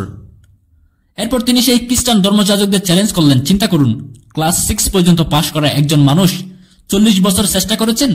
তারপর পৃথিবীর বিখ্যাত জ্ঞানীদের চ্যালেঞ্জ করেছেন তাদের উক্তির জবাব দেওয়ার জন্য। আর এভাবে 1986 সালে তিনি বিতর্ক করলেন বিখ্যাত ধর্মযাজক রেভারেন্ড জিম্মি সোয়াগার্ট এর সাথে। সেখানে 80 দশকে সোয়াগার্ট ছিলেন সবচেয়ে প্রভাবশালী, সবচেয়ে বিখ্যাত খ্রিস্টান এলিট ধর্মযাজক। বিতর্কটা অনুষ্ঠিত হওয়ার কয়েকদিন আগে শেখ আহমেদ দিদাতের এক ভক্ত তাকে এসে বলল, শেখ আহমেদ দিদাত, আমি আপনার ভক্ত, তবে আমি আপনাকে একটু উপদেশ দিই। এই যে মিস্টার সোয়াগার্ট, লোকটাকে আমি চিনি এবং তার সম্পর্কে আমি জানি, তাকে আমি খুব ভালো করে চিনি। এই লোকটার সাথে আপনি বিতর্ক করবেন না, লোকটা আপনাকে চিবিয়ে রাস্তায় ফেলে দেবে। চিন্তা করুন, দিদাতের ভক্ত দিদাতকে পরামর্শ দিচ্ছি আপনি সোয়াগার্টের সাথে বিতর্ক করবেন না। আপনি ওকে চেনেন না, আমি তাকে চিনি, সে আপনাকে চিবিয়ে একেবারে রাস্তায় ফেলে দেবে। সেই লোকটা ছিল সবচেয়ে বিখ্যাত, সবচেয়ে প্রভাবশালী ধর্মযাজক। সে বিভিন্ন চ্যানেলের বক্তৃতা করত আর তার বাজেট ছিল প্রতিদিন $10 লক্ষ। এটা ছিল শুধু তার টিকে থাকার জন্য। আর শেখ আহমেদ দিদাত মাশাআল্লাহ আল্লাহর উপর দৃঢ় বিশ্বাস রেখে তিনি তার প্রস্তুতি নিলেন। আল্লাহ তার পাশে ছিলেন। দিদাত আমেরিকায় গেলেন, সে খ্রিস্টান মিশনারির নিজের শহরে গেলেন। সে স্থানে তিনি বিখ্যাত। সে স্থানে শেখ আহমেদ দিদাত গমন করেই তার সাথে বিতর্ক করলেন। আলহামদুলিল্লাহ সুম্মা আলহামদুলিল্লাহ, আল্লাহর সাহায্যে তিনি টেবিলটা উল্টে দিলেন। তিনি বিতর্কে জয়লাভ করলেন। চিন্তা করুন, একজন খুব সাধারণ মানুষ যিনি স্কুলে পাশ করেনি, গ্রাজুয়েটও অনেক দূরের কথা, তিনি পৃথিবীর খ্রিস্টান ধর্মযাজকদের চ্যালেঞ্জ করেছিলেন। আর পুরো পৃথিবীর খ্রিস্টান মিশনারিদের সামনেই ধর্ম প্রচারের সবচেয়ে বড় মাথা হয়ে দাঁড়িয়েছিলেন। মাত্র একজন মানুষ, আহমেদ দিদাত। আল্লাহ সুবহানাহু ওয়া তাআলার সাহায্যে পুরো খ্রিস্টান বিশ্বকে চ্যালেঞ্জ করেছিলেন। আসুন এবার তার উদ্দেশ্যটাকে দেখি যে তার উদ্দেশ্যটা ইসলামিক কিনা। ইসলামিক বলতে কোনটা বোঝাচ্ছি আমরা? ওই ইসলামিকের ওই যে পূর্ণ অর্থ যেটা ISLAMIC, আইতে ইসলামিক। তার উদ্দেশ্যটা কি ছিল? ইসলামিক ছিল। সেটা কি কোরআন এবং হাদিস অনুযায়ী ছিল? সেটা কি আল্লাহ তার রাসূলের সন্তুষ্টির জন্য ছিল? এগুলোর উত্তর হবে হ্যাঁ, তার উদ্দেশ্য সেরকমই ছিল। আর এই জন্য তিনি তার উদ্দেশ্য পূরণ করতে পেরেছিলেন। 2 নম্বর কি ছিল? এস মানে স্পেসিফাই বা নির্দিষ্ট ছিল। হ্যাঁ, উদ্দেশ্যটা নির্দিষ্ট ছিল। তার উদ্দেশ্য ছিল যে আমি ইসলামের বিরুদ্ধে খ্রিস্টান মিশনারিদের করা অভিযোগগুলোর উত্তর দিতে চাই। এটা নির্দিষ্ট। আমি যথেষ্ট উত্তর দিতে চাই। আমি অমুসলিমদের নিকট ইসলাম সম্পর্কে ভুল ধারণাগুলো দূর করে দিতে চাই। 3 নম্বর এটা কি ছিল? লুক্রেটিভ বা লাভজনক ছিল। এটা কি লাভজনক ছিল? হ্যাঁ, তিনি লাভ চেয়েছিলেন আখিরাতে, আর ইনশাআল্লাহ আল্লাহ তাকে জান্নাতে জায়গা দেবেন। তবে আখিরাত বা পরকালীন লাভের পাশাপাশি ইহকালেও তার লাভ হয়েছে। তার ক্লাস 6 পাশ করা এই মানুষটা 1986 সালে তিনি পৃথিবীর সবচেয়ে বড় পুরস্কারটা অর্জন করেছিলেন। মানব জাতির জন্য বিশেষ অবদানের জন্য 1986 সালে তাকে বাদশাহ ফয়সাল অ্যাওয়ার্ডে ভূষিত করা হয়েছিল। এটা কিন্তু তিনি অ্যাওয়ার্ডের জন্য করেনি। তিনি $1-2 লাখ পেয়েছিলেন, কিন্তু এটার জন্য তিনি করেনি। তিনি অ্যাওয়ার্ড লাভের উদ্দেশ্যে এটা করেনি। এটা করেছিলেন আল্লাহ তার রাসূলের সন্তুষ্টির জন্য। আল্লাহ তাকে পরকালে পুরস্কার দেবেন, ইহকালেও দিয়েছেন। তারপর এটা কি ছিল? APT। সঠিক ছিল। এটা কি সঠিক ছিল? অবশ্যই সঠিক। আর সঠিক সময়ে, সেই সময়ে তার এই কাজটা সঠিক সময়ে সঠিক সিদ্ধান্ত ছিল। খ্রিস্টান মিশনারিরা তখন মুসলিমদের সমালোচনা করেছে, ইসলাম সম্পর্কে জনমনে ভুল ধারণা প্রতিষ্ঠায় কাজ করেছিল। তখন মুসলিমদের মনোবল ভেঙে গিয়েছিল। এই মানুষটা শেখ আহমেদ দিদাত লক্ষ লক্ষ মুসলিমকে অনুপ্রাণিত করেছেন, এমনকি আমাকেও করেছেন। আমরা মাথা তুলে দাঁড়ানোর একটা সুযোগ পেয়েছি। পঞ্চম হচ্ছে সেটা ম্যাচুরেবল বা পরিমাপ করার মতো ছিল। হ্যাঁ, পরিমাপ করার মতো ছিল। তিনি কি করেছিলেন? তিনি খ্রিস্টানদের বিভিন্ন ধর্মগ্রন্থ সংগ্রহ করেছিলেন, আর সেই সব বইও তিনি সংগ্রহ করেছিলেন যেগুলো খ্রিস্টান মিশনারিরা ইসলামের বিরুদ্ধে রচনা করেছিলেন। তিনি কোরআন ও ইসলামের উপর কোনো আঘাত আসলে, কোনো প্রশ্ন আসলে সেগুলোর উত্তর দিতেন। তিনি খ্রিস্টানদের ধর্মগুলোতে ভালোভাবে অধ্যয়ন করেছিলেন, বাইবেল অধ্যয়ন করেছিলেন, কোরআন ও হাদিসের আলোকে সেগুলো প্রয়োগ করেছেন এবং তার ফলাফলও তিনি হাতে নাতে পেয়েছেন, যেগুলো পরিমাপ করা যায়। এরপর কি আছে? আইতে ইন্টেনশন বা নিয়ত কি ছিল? বিখ্যাত হওয়া? তার নিয়ত ছিল না। বাদশা ফয়সাল অ্যাওয়ার্ড পাওয়া তার নিয়ত ছিল না। তার নিয়ত ছিল আল্লাহ এবং রাসূলের সন্তুষ্টি অর্জন করা। এরপর সিতে কি ছিল? তার কাজের কি? কনসিস্টেন্ট, ধারাবাহিকতা কি ছিল? হ্যাঁ, তার কাজের ধারাবাহিকতা ছিল। চিন্তা করুন, তিনি প্রচেষ্টা করে গেছেন দীর্ঘ 40 বছর ধরে। তার জীবনী পড়লে জানবেন তার অফিসটা ছিল খুবই ছোটখাটো একটি রুম। তিনি একবার বলেছিলেন, এমনকি মাত্র 1000 কপি সাদা কালো লিফলেট ছাপাতে গেলেও আমরা মিটিং করতাম। এখন আমরা 1000 কপি লিফলেট ছাপাতে গেলে মিটিং করি যে লিফলেট ছাপাতে পারবো কিনা। মাশাআল্লাহ, তার কাজগুলো ছিল ধারাবাহিক। তিনি চেষ্টা করে গেছেন ওই পর্যন্ত যতক্ষণ না উদ্দেশ্য পূরণ হয়।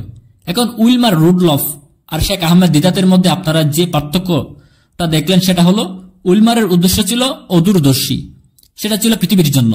অন্যদিকে শেখ আহমেদ দিদাতের উদ্দেশ্য ছিল দূরদর্শী। আহমেদ দিদাতের উদ্দেশ্য ছিল আখিরাতের জন্য। ইনশাআল্লাহ মহান আল্লাহ সুবহানাহু ওয়া তাআলা তাকে পরকালে পুরস্কৃত করবেন। আল্লাহ ইহকালেও তাকে পুরস্কার দিয়েছেন। জীবনের উদ্দেশ্য যখন অর্থ উপার্জন, আমাদের মধ্যে বেশিরভাগ মানুষের জীবনের উদ্দেশ্য কিভাবে অর্থ উপার্জন করা যায়। আপনারা মানুষদেরকে জিজ্ঞেস করে দেখবেন যে তাদের জীবনের উদ্দেশ্যটা কি। তারা যা বলবে তার মধ্যে 1 নম্বর হচ্ছে সবার চিন্তা ভাবনা টাকা কামাতে হবে। জীবনকে অন্য যে কোনো উদ্দেশ্য গঠনের চেয়ে টাকা উপার্জন নিয়ে তারা বেশি চিন্তা ভাবনা করে। তারা কিভাবে কি পরিমাণ উপার্জন করবে তার উপর নির্ভর করে জীবনের সবকিছু চালাতে হবে। তারা কি খাবে, কোন ধরনের জামা কাপড় পরবে, কোথায় থাকবে, কোন স্কুলে পড়বে, কোন গ্রাজুয়েশন কোর্সে ভর্তি হবে, এর সবকিছু নির্ভর করে উপার্জনের উপর।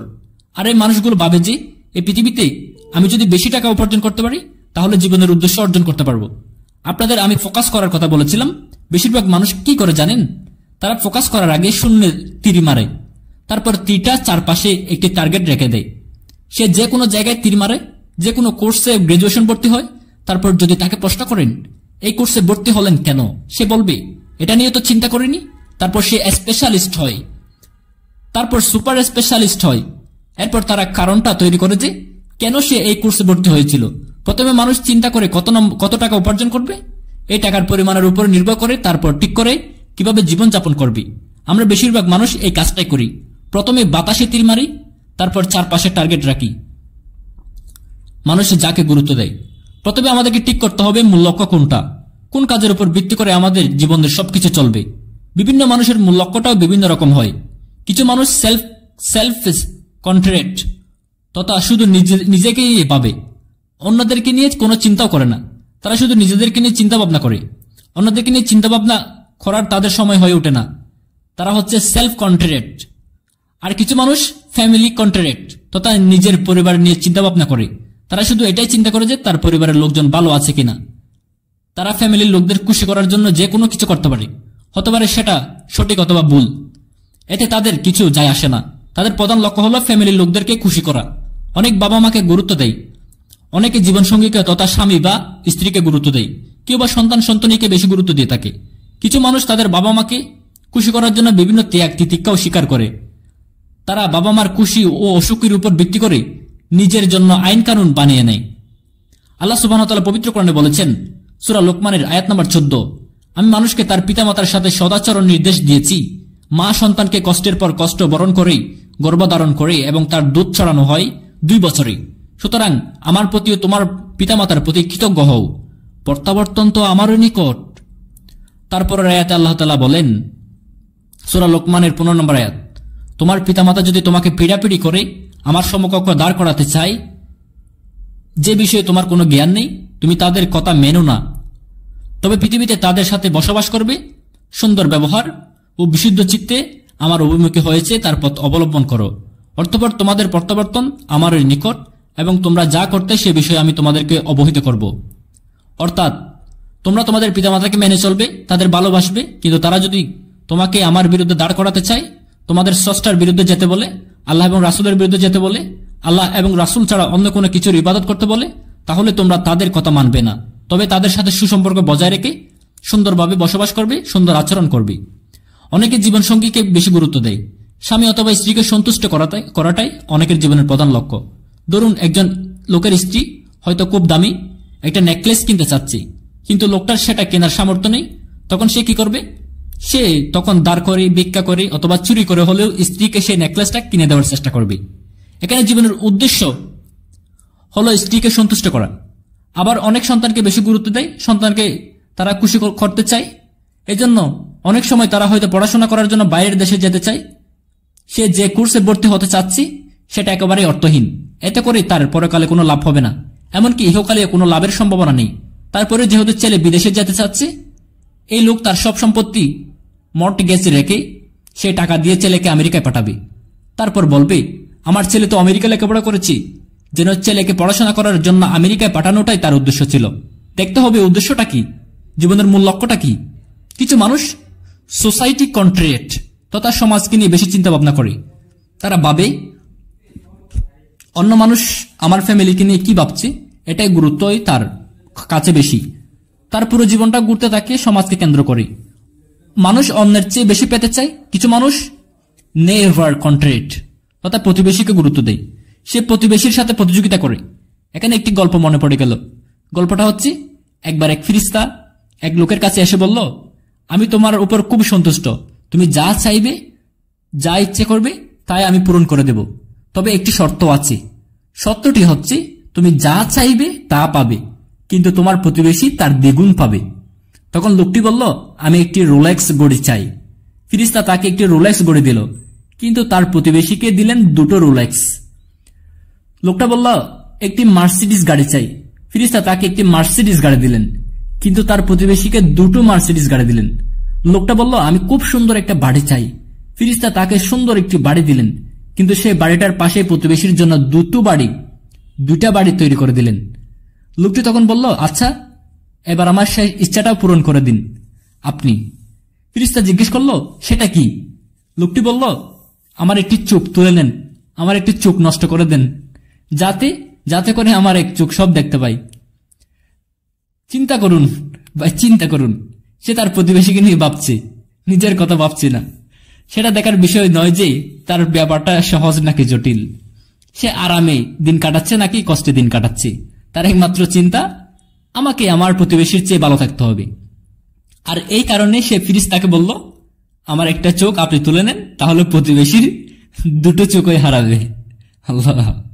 এভাবে অনেক প্রতিবেশীকে গুরুত্ব দেয়। সে দেখতে পাচ্ছে কি পাচ্ছে না সেটা চিন্তা না করে সে ভাবছে, আমার প্রতিবেশীর যদি দুটো চোখই তুলে নেওয়া হয়, এক চোখ হারাতে আমার কোনো আপত্তি নেই। এখানে প্রতিবেশী সব। কিছু মানুষ ফ্রেন্ড কন্ট্রিয়েট তথা বন্ধুকে বেশি গুরুত্ব দেয়। আবার অনেকেই এনিমি কন্ট্রিয়েট তথা শত্রুকে বেশি গুরুত্ব দেয়। তারা চিন্তা করে যে তাদের শত্রু কি করেছে, তারা চিন্তা করে বের করে যে শত্রু যদি এটা করে তো আমি ওটা করব। তারা পুরো সময়টা তথা সারা জীবন ধরে চিন্তা করে যে আমার শত্রু কি করেছে। এটা আপনারা অনেক স্থানে দেখতে পাবেন।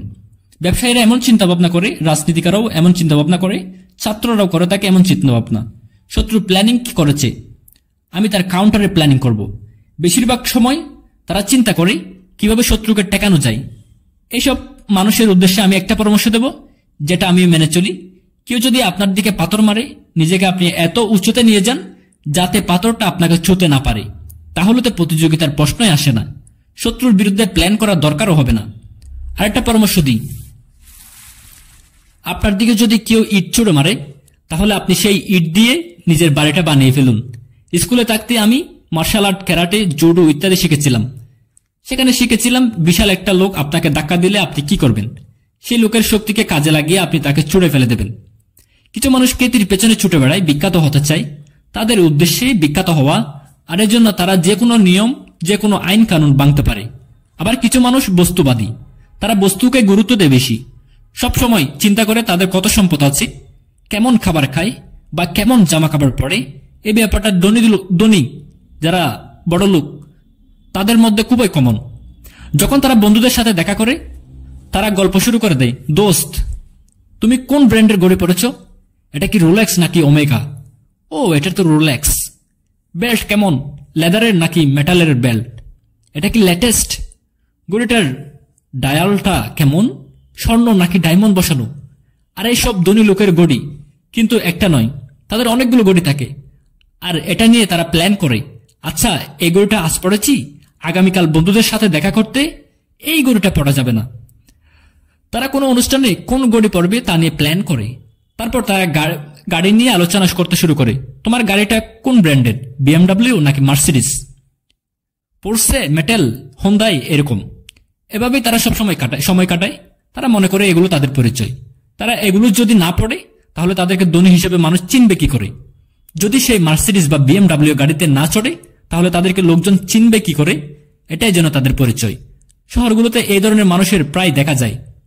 আর একটু উপরে গেলে দেখা যায় আলোচনা হচ্ছে, তোমার ইয়েটা কেমন, তোমার যে জাহাজটা আছে সেটা কেমন।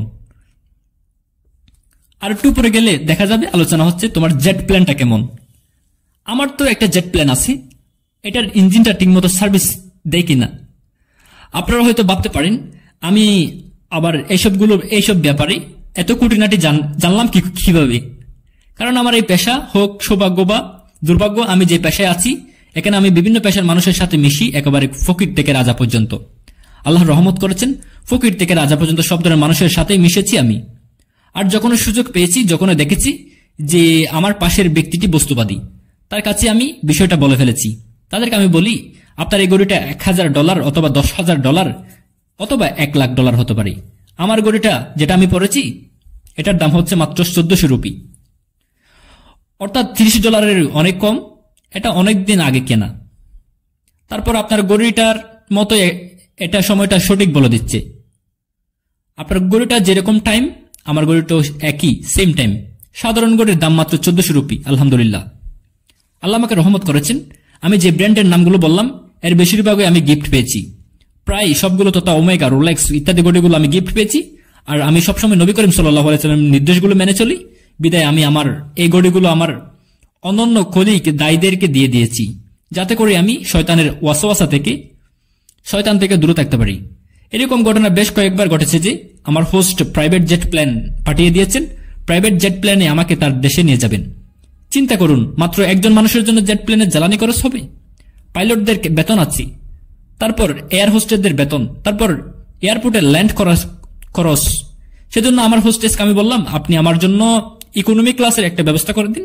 আলহামদুলিল্লাহ, আল্লাহ আমার ফ্যামিলিকে অনেক রহমত করেছেন। দামি গাড়ি কেনারও সামর্থ্য আছে, আমি প্লেনে ফার্স্ট ক্লাসেও যেতে পারি আলহামদুলিল্লাহ। তবে আমি দায়ী। তাই হোস্টেসকে বললাম, এখানে তো এত টাকা খরচ করার কোনো দরকার নেই, আপনি আমার জন্য ইকোনমি ক্লাসের একটা ব্যবস্থা করে দিন, আর বাকি টাকা আপনি আল্লাহ সুবহানাহু ওয়া তাআলার পথে খরচ করুন। আমি হোস্ট মাশাআল্লাহ ধনবান ও জ্ঞানী। তিনি বললেন, আমি আমার প্রাইভেট জেট প্লেন পাঠিয়ে আপনাকে নিয়ে আসতে চাচ্ছি এই কারণে যে এখানে আল্লাহ আমার একজন দায়ের চেয়ে যোগ্য লোক আর কে আছে। তখন আমি বললাম, এটাই যদি আপনার নিয়ত হয় তাহলে ইনশাআল্লাহ আপনি পুরস্কার পাবেন। তার নিয়ত ছিল আল্লাহর একজন নগণ্য বৃত্তকে সম্মান দেখানো, আল্লাহ যেন তাকে পুরস্কার দেন। এখানে আরেকটা কথা বলি, আমি কিন্তু আপনাদের বলছি না যে এইসব বস্তুবাদী জিনিস একেবারে হারাম অথবা এগুলো সবসময় হারাম। আপনাকে বুঝতে হবে আপনার জীবনের উদ্দেশ্য কি। হারাম হতে পারে, আবার হারাম নাও হতে পারে। আমি একটা উদাহরণ দিই। ধরুন আপনি 1 নম্বর ক্যাটাগরিতে পড়েন, তার মানে আপনার এই জিনিসগুলো কেনার সামর্থ্য নেই। এই দামি গাড়ি, দামি বাড়ি, দামি দামি সবগুলা কেনার সামর্থ্য নেই। তারপরে আপনি ভিক্ষা বা দাঁড় করলেন অথবা চুরি করলেন, এরপরে সেই দামি গাড়ি পড়লেন, দামি গাড়িতে চড়লেন। এটাকে বলা হয় ইসরাফ। এটাই হবে হারাম নিঃসন্দেহে। এরপর দ্বিতীয় ক্যাটাগরির লোকজন, যাদেরকে আল্লাহ সামর্থ্য দিয়েছেন। আল্লাহ পবিত্র কোরআনে বলেছেন সূরা আনআমের আয়াত নম্বর 165, তিনি তোমাদেরকে দুনিয়ার প্রতিনিধি করেছেন এবং যা তিনি তোমাদেরকে দিয়েছেন সেই সম্বন্ধে পরীক্ষার উদ্দেশ্যে তোমাদেরকে কতকের উপর মর্যাদা উন্নীত করেছেন। তোমার প্রতিপালক তো শাস্তি প্রদানে দ্রুত, আর তিনি অবশ্যই ক্ষমাশীল ও দয়াময়। আল্লাহ যদি আপনাকে সামর্থ্য দেন, যদি আপনার এই জিনিসগুলো ব্যবহার করার মতো অর্থ থাকে, দামি গাড়ি, দামি বাড়ি ইত্যাদি কেন্দ্র করে যদি আপনার জীবন ঘুরে, অর্থাৎ এগুলো ছাড়া আপনার চলবে না, এগুলো যদি আপনার জীবনের মূল লক্ষ্য হয়, তাহলে এটা হারাম হারাম হারাম। এরপর আসুন তৃতীয় ক্যাটাগরিতে। আল্লাহ তাদের সামর্থ্য দিয়েছেন, তাদের জিনিসগুলো আছে, কিন্তু তারা সেগুলোর উপর নির্ভরশীল নয়। আপনারা জানেন সুলাইমান আলাইহিস সালাম ধনী ছিলেন, কিন্তু এগুলোর উপর তিনি নির্ভরশীল ছিলেন না। এগুলো থাকার পর যদি আল্লাহ তাআলার নির্দেশগুলো আপনি মেনে চলেন, এই জিনিসগুলোর উপর আপনি নির্ভরশীল না হন, তাহলে এটা হচ্ছে মুবাহ। ওইটা হারাম নয়, এটা হারাম নয়। তবে সবচেয়ে ভালো চতুর্থ ক্যাটাগরি হচ্ছে আপনার সামর্থ্য আছে কিন্তু আপনি সেটা কিনছেন না, আপনার ক্ষমতা আছে কিন্তু সেটা প্রয়োগ করছেন না। যেমন আমাদের নবী সাল্লাল্লাহু আলাইহি সাল্লাম, যে তার ক্ষমতা ছিল, যে খ্যাতি ছিল, তিনি ইচ্ছে করলে সে সময়ের পৃথিবীর সম্রাট হতে পারতেন, অনেক সম্পদ জমাতে পারতেন, কিন্তু যখনই তিনি উপহার পেয়েছেন বেশিরভাগ সময় তিনি সেগুলো সাহাবীদেরকে দিয়ে দিতেন। এমন নয় যে এগুলো রাখা হারাম, যদি কেউ আপনাকে কোনো কিছু উপহার দেয় আপনি সেটা রাখতে পারেন, এটা হারাম নয়। তবে নবী মুহাম্মদ সাল্লাল্লাহু আলাইহি ওয়াসাল্লাম সেগুলো সাহাবীদেরকে দিয়ে দিতেন। এই ক্যাটাগরির মানুষদেরকে আল্লাহর সামর্থ্য দিয়েছেন, তারপরে তারা সেগুলো আল্লাহ তাআলার পথে ব্যয় করে। আমাদের ঠিক করতে হবে যে আমাদের জীবনের কেন্দ্রটা কি হবে, জীবনের মূল উদ্দেশ্যটা কি। মানুষের জীবনের সবচেয়ে গুরুত্বপূর্ণ কাজ হচ্ছে সেটাই, যা আল্লাহ তাআলা কেন্দ্র করে সংগঠিত হয়। তার জীবনের উদ্দেশ্য হবে আল্লাহ সুবহানাহু ওয়া তাআলা আর সর্বশেষ চূড়ান্ত নবী হযরত মুহাম্মদ সাল্লাল্লাহু আলাইহি ওয়াসাল্লাম। তার সত্যি বলতে আল্লাহকে কেন্দ্র করার উদ্দেশ্য এই নয় যে আপনি নিজেকে অবহেলা করবেন বা পরিবারকে অবহেলা করবেন বা সমাজকে অবহেলা করবেন। যদি আল্লাহকে কেন্দ্র করেন, আল্লাহ বলেছেন নিজের প্রতি যত্ন নাও, রাতের বেলা ঘুমাও। আল্লাহ বলেছেন তোমার পরিবারের যত্ন নাও।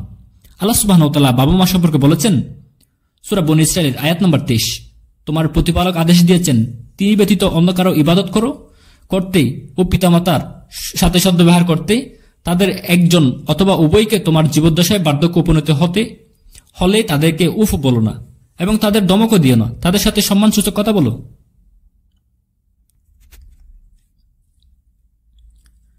অর্থাৎ যদি আল্লাহ কেন্দ্রিক হন তাহলে বাবা মাকে ভালোবাসতে হবে, তাদের সম্মান করতে হবে, তাদেরকে মেনে চলতে হবে। শুধুমাত্র যখন তারা আল্লাহ সুবহানাহু ওয়া তাআলা ও রাসূলের বিরুদ্ধে যাবে তখন তাদের কথা মানা যাবে না, কিন্তু তারপরেও তাদের সাথে সুন্দর ব্যবহার করতে হবে।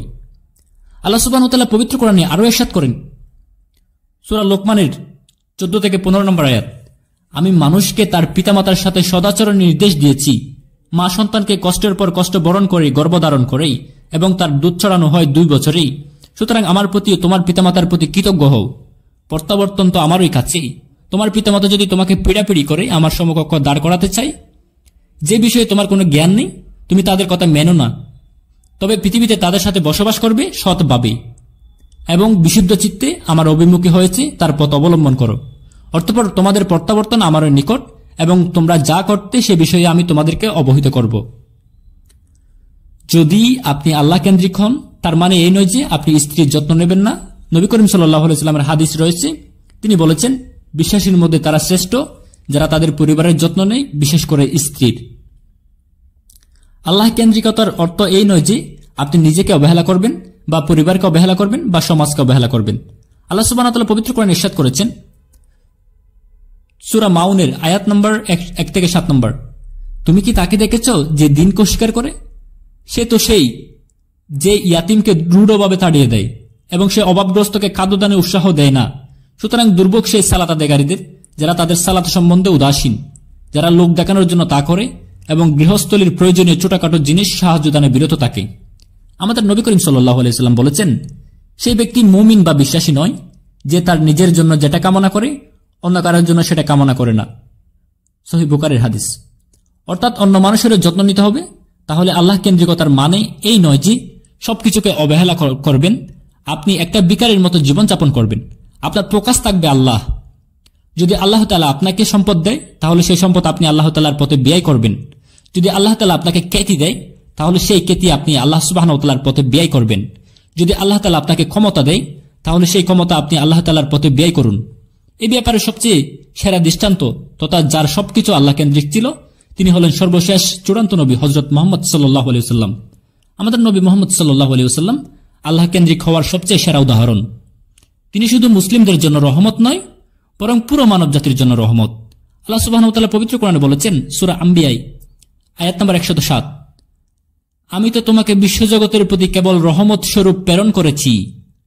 যে মানুষটার জীবনের উদ্দেশ্যটা সবচেয়ে উত্তম দৃষ্টান্ত হতে পারে তিনি হলেন মুহাম্মদ সাল্লাল্লাহু আলাইহি ওয়াসাল্লাম, যিনি একটি অসভ্য জাতিকে সুসভ্য জাতি হিসেবে গড়ে তুলেছেন। যে মানুষটা পুরো মানুষ জাতিকে বদলে দিয়েছেন। যদি তার জীবনী নিয়ে ঘন্টার পর ঘন্টা লেকচার দেওয়া যেতে পারে। মুসলিমরা নবী মুহাম্মদ সাল্লাল্লাহু আলাইহি ওয়াসাল্লাম সম্পর্কে যা কিছু বলেছেন সেগুলো বাদ দেন আপনারা। অমুসলিমদের যারা বলেছেন তাদের কয়েক শত মন্তব্যের উদ্ধৃতি, তাদের কয়েক শত মন্তব্য আমি বলতে পারি যারা নবী মুহাম্মদ সাল্লাল্লাহু আলাইহি সাল্লামের প্রশংসা করেছেন। কয়েকটি উদাহরণ দিচ্ছি। জর্জ বার্নার্স, নবী মুহাম্মদ সাল্লাল্লাহু আলাইহি সাল্লাম সম্পর্কে জর্জ বার্নার্ড বলেছেন, তাকে নিয়ে পড়াশোনা করেছি, আমার মত অনুযায়ী তাকে খ্রিস্টান বিরোধী না বলে বলা উচিত মানব জাতির জন্য একজন রক্ষাকারী। টমাস কার্লাইল, বিখ্যাত ঐতিহাসিক টমাস কার্লাইল, তিনি লিখছিলেন ইউরোপিয়ান অমুসলিম। তিনি একটি বই লিখেছেন যেখানে তিনি বিশ্বের বিখ্যাত হিরোদের নাম দিয়েছিলেন, আর সেখানে তিনি 1 নম্বরে ছিলেন। তিনি একজন রাসূল, তিনি ঈসা আলাইহিস সালাম নন, মুসা নন, দাউদ আলাইহিস সালাম নন, তিনি হলেন নবী মুহাম্মদ সাল্লাল্লাহু আলাইহি সাল্লাম। চিন্তা করুন, টমাস কার্লাইল একজন ইউরোপীয় খ্রিস্টান, তিনি যাকে তার বইয়ের 1 নম্বরে হিরো হিসেবে উল্লেখ করেছেন তিনি হচ্ছেন মুহাম্মদ সাল্লাল্লাহু আলাইহি ওয়াসাল্লাম। লা মার্টিন, ফ্রান্সের লা মার্টিন ছিলেন বিখ্যাত একজন ঐতিহাসিক, তিনি বিভিন্ন বই লিখেছেন, তিনি তুর্কিদের ইতিহাস লিখেছেন। লা মার্টিন বলেছেন, যদি কোনো উদ্দেশ্যের মহাত্মা, সামর্থ্যের, ক্ষুদ্রতার আর বিস্ময়কর ফলাফল এই 3টা ক্ষেত্র দিয়ে বিচার করা হয়, তাহলে আধুনিক ইতিহাসে এমন কাউকে পাওয়া যাবে না যে যিনি নবী মুহাম্মদ সাল্লাল্লাহু আলাইহি সাল্লামের কাছাকাছিও আসতে পারে। মার্টিন আরো বলেছেন, মানুষের জীবনের সব মানদণ্ডেই নবী মুহাম্মদ সাল্লাল্লাহু আলাইহি সাল্লামের কাছাকাছি আসার মতো কেউ নেই। মাইকেল এইচ হার্ট, বিখ্যাত ঐতিহাসিক মাইকেল এইচ হার্ট, তার লেখা একটি বই মানব সভ্যতার ইতিহাসে সবচেয়ে প্রভাবশালী 100 জন ব্যক্তি। আদম আলাইহিস সালাম থেকে শুরু করে এখন পর্যন্ত তার এই তালিকায় 1 নম্বরে আছেন নবী মুহাম্মদ সাল্লাল্লাহু আলাইহি সাল্লাম। আদম আলাইহিস সালাম থেকে শুরু করে এখন পর্যন্ত ইতিহাসের সবচেয়ে প্রভাবশালী মানুষ ছিলেন নবী মুহাম্মদ সাল্লাল্লাহু আলাইহি সাল্লাম, আর কেউ নন। তিনি আরো লিখেছেন, আমি যে মুহাম্মদ সাল্লাল্লাহু আলাইহি সাল্লামকে 1 নম্বরে বসিয়েছি এটা দেখে অনেকে অবাক হবেন, অনেকে হয়তো এই ব্যাপারটা মেনে নিতে পারবেন না, তবে আমি নবী মুহাম্মদ সাল্লাল্লাহু আলাইহি সাল্লামকে 1 নম্বর ব্যক্তিত্ব হিসেবে বেছে নিয়েছি, তার কারণ তিনি ইতিহাসে একমাত্র মানুষ যিনি ধর্মীয় ক্ষেত্রে সফল হয়েছেন, পার্থিব জীবনে সফল হয়েছেন। এনসাইক্লোপিডিয়া ব্রিটানিকায় নবী মুহাম্মদ সাল্লাল্লাহু আলাইহি সাল্লাম সম্পর্কে বলা হয়েছে যে মুহাম্মদ সাল্লাল্লাহু আলাইহি সাল্লাম হলেন পৃথিবীর সবচেয়ে সফল ধর্মীয় নেতা। চিন্তা করুন, এটা বলেছেন এনসাইক্লোপিডিয়া ব্রিটানিকা। অবশ্যই এটা না লিখে তাদের উপায় ছিল না, এটা তো একটা বিশ্বকোষ, তাই এদের সত্য কথাটা অবশ্যই বলতে বা লিখতে হবে। আল্লাহ সুবহানাহু ওয়া তাআলা পবিত্র কোরআনে উল্লেখ করেছেন, সূরা বনী ইসরাঈলের আয়াত নম্বর 81, বলো সত্য এসেছে এবং মিথ্যা বিলুপ্ত হয়েছে, মিথ্যা তো বিলুপ্ত হবারই। আল্লাহ সুবহানাহু ওয়া তাআলা আরো ইরশাদ করেন সূরা আল কালাম আয়াত নম্বর 4, তুমি অবশ্যই মহান চরিত্রের অধিষ্ঠিত। আল্লাহ সুবহানাহু ওয়া তাআলা আরো ইরশাদ করেন সূরা আহজাবের 21 নম্বর আয়াত, তোমাদের মধ্যে যারা আল্লাহ ও আখিরাতকে ভয় করে এবং আল্লাহকে অধিক স্মরণ করে তাদের জন্য রাসূল সাল্লাল্লাহু আলাইহি সাল্লামের মধ্যে রয়েছে উত্তম আদর্শ। নবী মুহাম্মদ সাল্লাল্লাহু আলাইহি সাল্লাম যিনি জীবনের সবগুলো ক্ষেত্রে সফল হয়েছিলেন, শুধু ধর্মীয়ভাবে নয় বরং রাজনৈতিক হিসেবে সফল ছিলেন। তিনি এতটাই সফল ছিলেন যে তার সবগুলো কাজকেই অনুসরণ করা যায়। তিনি যা করতেন সেগুলো করলে ইনশাআল্লাহ আপনি পুরস্কার পাবেন। নবী মুহাম্মদ সাল্লাল্লাহু আলাইহি সাল্লাম তার পায়ের গোড়ালির উপর কাপড় পরতেন, যদি গোড়ালির উপর আপনি কাপড় পরেন তাহলে ইনশাআল্লাহ আপনি পুরস্কার পাবেন। আবার যদি বিজ্ঞানী হতে চান তবে লম্বা চুল লাভ হবে না, লম্বা চুল রেখে লাভ হবে না, জুতা পরেও লাভ নেই, জামা কাপড়েও লাভ নেই। তবে যদি নবী সাল্লাল্লাহু আলাইহি ওয়াসাল্লামের মতো হতে চান, তিনি যা কিছু করেছেন যদি অনুসরণ করেন তাহলে উপকার হবে, ইহকালেও আখিরাতেও হবে। নবী করিম সাল্লাল্লাহু আলাইহি সাল্লাম বলেছেন, মুখে দাড়ি রাখো, যদি আপনি দাড়ি রাখেন ইনশাআল্লাহ এতে উপকার হবে। আমাদের নবী সাল্লাল্লাহু আলাইহি সাল্লাম যা কিছু করেছেন তিনি জীবনের সবগুলো ক্ষেত্রেই সফল ছিলেন। তিনি ছিলেন পৃথিবীর সবচেয়ে শ্রেষ্ঠ মুমিন। ইসলামের ইতিহাসে উদাহরণ হিসেবে বলা যায় আল আশারায়ে মুবাশশারা। নবী করিম সাল্লাল্লাহু আলাইহি সাল্লাম বলেছেন, এই 10 ব্যক্তি বেহেশতে যাবে। সুনান আত-তিরমিজির 4 নম্বর খণ্ডের 1171 নম্বর হাদিসে উল্লেখ করা হয়েছে, যেখানে নবী সাল্লাল্লাহু আলাইহি সাল্লাম বলেছেন এই 10 ব্যক্তি বেহেশতে যাবে। 1 নম্বর হচ্ছে আবু বকর ইবনে কুহাফা, 2 নম্বর ওমর ইবনুল খাত্তাব, 3 নম্বর ওসমান ইবনে আফফান, 4 নম্বর আলী ইবনে আবু তালিব, 5 নম্বর তালহা ইবনে উবাইদুল্লাহ, 6 নম্বর জুবাইর ইবনে আওয়াম, 7 নম্বর আব্দুর রহমান ইবনে আউফ, 8 নম্বর সাদ ইবনে আবি ওয়াক্কাস, 9 নম্বর সাইদ ইবনে জায়েদ, 10 নম্বর আবুল আল ইবনে জাওয়াদ। এই 10 ব্যক্তি নবী মুহাম্মদ সাল্লাল্লাহু আলাইহি সাল্লাম জান্নাতে যাওয়ার প্রতিশ্রুতি দিয়েছেন। তাদের জীবন কথা আপনারা পড়ে দেখতে পারেন। আজকের সময় কম, তাই বিস্তারিত বলছি না। ইসলামের মহিলাদের মডেলও আছেন। সবচেয়ে সেরা দৃষ্টান্ত হচ্ছে মরিয়ম, যীশু খ্রিস্ট বা ঈসা আলাইহিস সালামের মা। আল্লাহ পবিত্র কোরআনে উল্লেখ করেছেন সূরা আলে ইমরানের আয়াত নম্বর 42, স্মরণ করো যখন ফেরেশতারা বলেছিল, হে মরিয়ম আল্লাহ তোমাকে মনোনীত আর পবিত্র করেছেন এবং বিশ্বের নারীগণের মধ্যে তোমাকে মনোনীত করেছেন। এছাড়াও আরো আরেকজন আছে, তার নাম হচ্ছে আসিয়া। তিনি ছিলেন ফেরাউনের স্ত্রী। আল্লাহ পবিত্র কোরআনে উল্লেখ করেছেন সূরা তাহরিমের আয়াত নম্বর 11। আল্লাহ মুমিনদের জন্য দিচ্ছেন ফেরাউনের স্ত্রী দৃষ্টান্ত, যে প্রার্থনা করেছিল, হে আমার প্রতিপালক, তোমার সন্নিধানে জান্নাতে তোমার জন্য আমার জন্য একটি গৃহ নির্মাণ করো এবং আমাকে উদ্ধার করো ফেরাউন ও তার দুষ্কৃতি হতে, এবং আমাকে উদ্ধার করো জালিম সম্প্রদায় হতে। আসিয়া তার যাবতীয় সম্পদের বিনিময়ে জান্নাতে যেতে চেয়েছেন, আল্লাহর কাছাকাছি থাকতে চেয়েছেন। তিনি যখন এই পৃথিবীর সবচেয়ে সম্পদশালী লোকের স্ত্রী ছিলেন, পৃথিবীতে সবচেয়ে ক্ষমতাবান মানুষের স্ত্রী ছিলেন তিনি। এছাড়া বলা যায় খাদিজা রাদিয়াল্লাহু তাআলা আনহার কথা, তিনি ছিলেন নবী করিম সাল্লাল্লাহু আলাইহি সাল্লামের প্রথম স্ত্রী। এছাড়াও ফাতেমা রাদিয়াল্লাহু তাআলা আনহা ছিলেন নবী করিম সাল্লাল্লাহু আলাইহি সাল্লামের কন্যা। তারা হলেন মহিলাদের জন্য রোল মডেল। আপনারা শ্রেষ্ঠ দম্পতির দৃষ্টান্ত হিসাবে গ্রহণ করতে পারেন মহানবী সাল্লাল্লাহু আলাইহি সাল্লামের খাদিজা রাদিয়াল্লাহু তাআলা আনহার দৃষ্টান্ত। অন্যদিকে সবচেয়ে খারাপ দম্পতির দৃষ্টান্ত দেখতে পারেন আবু লাহাব ও তার স্ত্রীর মধ্যে। তাদের সম্পর্কে পবিত্র কোরআনে সূরা লাহাবে উল্লেখ করা হয়েছে, ধ্বংস হোক আবু লাহাবের 2 হাত, ধ্বংস হোক সে নিজেও, তার ধন সম্পদ তার উপার্জন তার কোনো কাজে আসেনি। অচিরে সে প্রবেশ করবে লেলিহান আগুনে, এবং তার স্ত্রীও সে ইন্ধন বহন করবে, তার গলদেশে হবে পাকানো রাজ্য। এছাড়াও আল্লাহ নূহ আলাইহিস সালাম ও লূত আলাইহিস সালামের স্ত্রীদের দৃষ্টান্ত দিয়েছেন। আল্লাহ পবিত্র কোরআনে উল্লেখ করেছেন সূরা তাহরিমের আয়াত নম্বর 10। আল্লাহ কাফিরদের জন্য নূহের স্ত্রী লূতের স্ত্রী দৃষ্টান্ত দিচ্ছেন। তারা ছিল আমার বান্দাদের মধ্যে 2 সৎকর্ম পরায়ণ বান্দাদের অধীন, কিন্তু তারা তাদের প্রতি বিশ্বাসঘাতকতা করেছিল। ফলে নূহ এবং লূত তাদেরকে আল্লাহর শাস্তি থেকে রক্ষা করতে পারেনি, এবং তাদেরকে বলা হলো তোমরা উভয়ে প্রবেশকারীদের সাথে জাহান্নামে প্রবেশ করো। আমাদের নবী মুহাম্মদ সাল্লাল্লাহু আলাইহি সাল্লাম বলেছেন, দুর্বল বিশ্বাসীর চেয়ে শক্তিশালী বিশ্বাসীকে আল্লাহ তাআলা বেশি ভালোবাসেন। আমাদের বর্তমান সময়ে এরকম অনেক মানুষ আছে। এদের একজন শেখ আব্দুল্লাহ বিন আজ্জাম রহমতুল্লাহ আলাইহি। তার সামর্থ্য কম ছিল, চোখে দেখেন না, অন্ধ, তারপরেও তিনি বর্তমান বিশ্বের সেরা বিশেষজ্ঞদের একজন। আমি আপনাদেরকে শেখ আব্দুল্লাহ আজ্জামের কথা বলেছি। আরও একজনের উদাহরণ দিই, তবে যদিও সে ততটা বড় নয়, তবে আলাদা, সেটা আমি নিজেই। আল্লাহ, আমার জীবনের উদাহরণটা যদি দেওয়া মতো নয়, তবে আমি আলাদা। আমি আগে তোতলাচ্ছিলাম, কেউ আমার নাম জিজ্ঞেস করলে আমি বলতাম আমার নাম জাকির। আমি ছোটবেলা থেকে তোতলা ছিলাম। শেখ দিদাত আমাকে অনুপ্রাণিত করেছেন। আর আগে কিন্তু মেডিকেল পড়েছি, স্বপ্ন দেখতাম পৃথিবীর সবচেয়ে সেরা ডাক্তার হব, কিন্তু 25 জন মানুষের সামনে লেকচার দিচ্ছি, এটা কল্পনাও যেতে করতে পারতাম না। আলহামদুলিল্লাহ, আল্লাহ তাআলা আমাকে অনেক সাহায্য করেছেন। এখন আল্লাহ এই বান্দা, মাশাআল্লাহ, এখন আমি হাজারো মানুষের সামনে, লাখ লাখ মানুষের সামনে কথা বলি, মাশাআল্লাহ। আজকে এখানে প্রায় 1 লাখ মানুষের সামনে এসেছেন। আহমেদ দিদাতকে দিতে অনুপ্রাণিত হয়ে আমি প্রতিষ্ঠিত করলাম ইসলামিক রিসার্চ ফাউন্ডেশন। আমি নিজে বক্তা হওয়ার জন্য এটি প্রতিষ্ঠান করিনি, যাতে করে এখান থেকে বক্তা তৈরি করতে পারি, সেজন্য এটি প্রতিষ্ঠিত করেছি। আমি বক্তা হতে পারবো না, তাই বক্তা তৈরি করার জন্য একটা প্রতিষ্ঠান বানালাম। আল্লাহ এখানে প্ল্যান করলেন। প্রথম বক্তা যখন গাবড়ে গেলেন, আমি বাধ্য হয়ে স্টেজ গেলাম।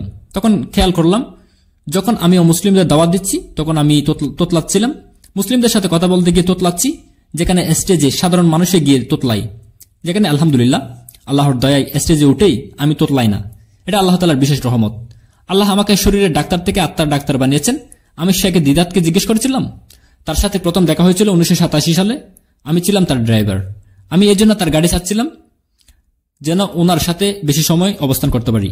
আমি বললাম, আঙ্কেল এত আত্মমগ্ন কেন? তিনি বললেন, বাবা আমি আত্মমগ্ন নই, আমি যুদ্ধ করছি শয়তানের সাথে। যুদ্ধ করার 2টি অস্ত্র আছে, একটি হচ্ছে পবিত্র পানি আর অন্যটি হচ্ছে আগুন। আমি আগুন বেছে নিয়েছি। আমি যখন দাওয়া শুরু করলাম, তখন তার কথাগুলো বলতাম, কিন্তু সেটা বলতাম খুবই নরম আর ভদ্রভাবে। কোনো কাজ হলো না। মেডিকেল কলেজে দাওয়াতের কাজ শুরু করেছিলাম, তারপর যুদ্ধ শুরু করলাম, অন্তত আত্মমনোযোগ সহ, এতে করে আলহামদুলিল্লাহ কাজ হয়ে গেল। আমি লেকচার শুরু করলে আমার মুসলিম বন্ধুরা পালিয়ে যেত, আর যারা বসে থাকতো তারা সবাই অমুসলিম। আমি আত্মমগ্ন হয়ে কাজ করে ফল পেলাম। তখন আল্লাহ আমাকে হেদায়েত করলেন। স্টেজে আমি আবার নরম হলাম। আমি এতটাই নরম হলাম যে প্রশ্নকারী অপমানজনক কথা বললে আমি হাসতাম। শেখ দিদাত, তিনি তখন আমাকে টাইটেল দিলেন।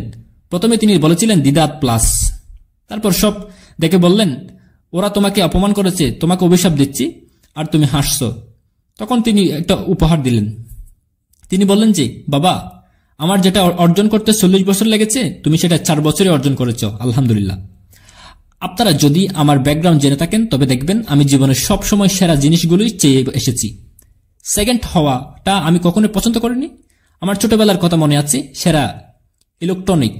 এখন আমি এই ইচ্ছাটাকে বদলে ফেলে আল্লাহর পথে সেরা কাজে নিজেকে নিয়োগ করেছি।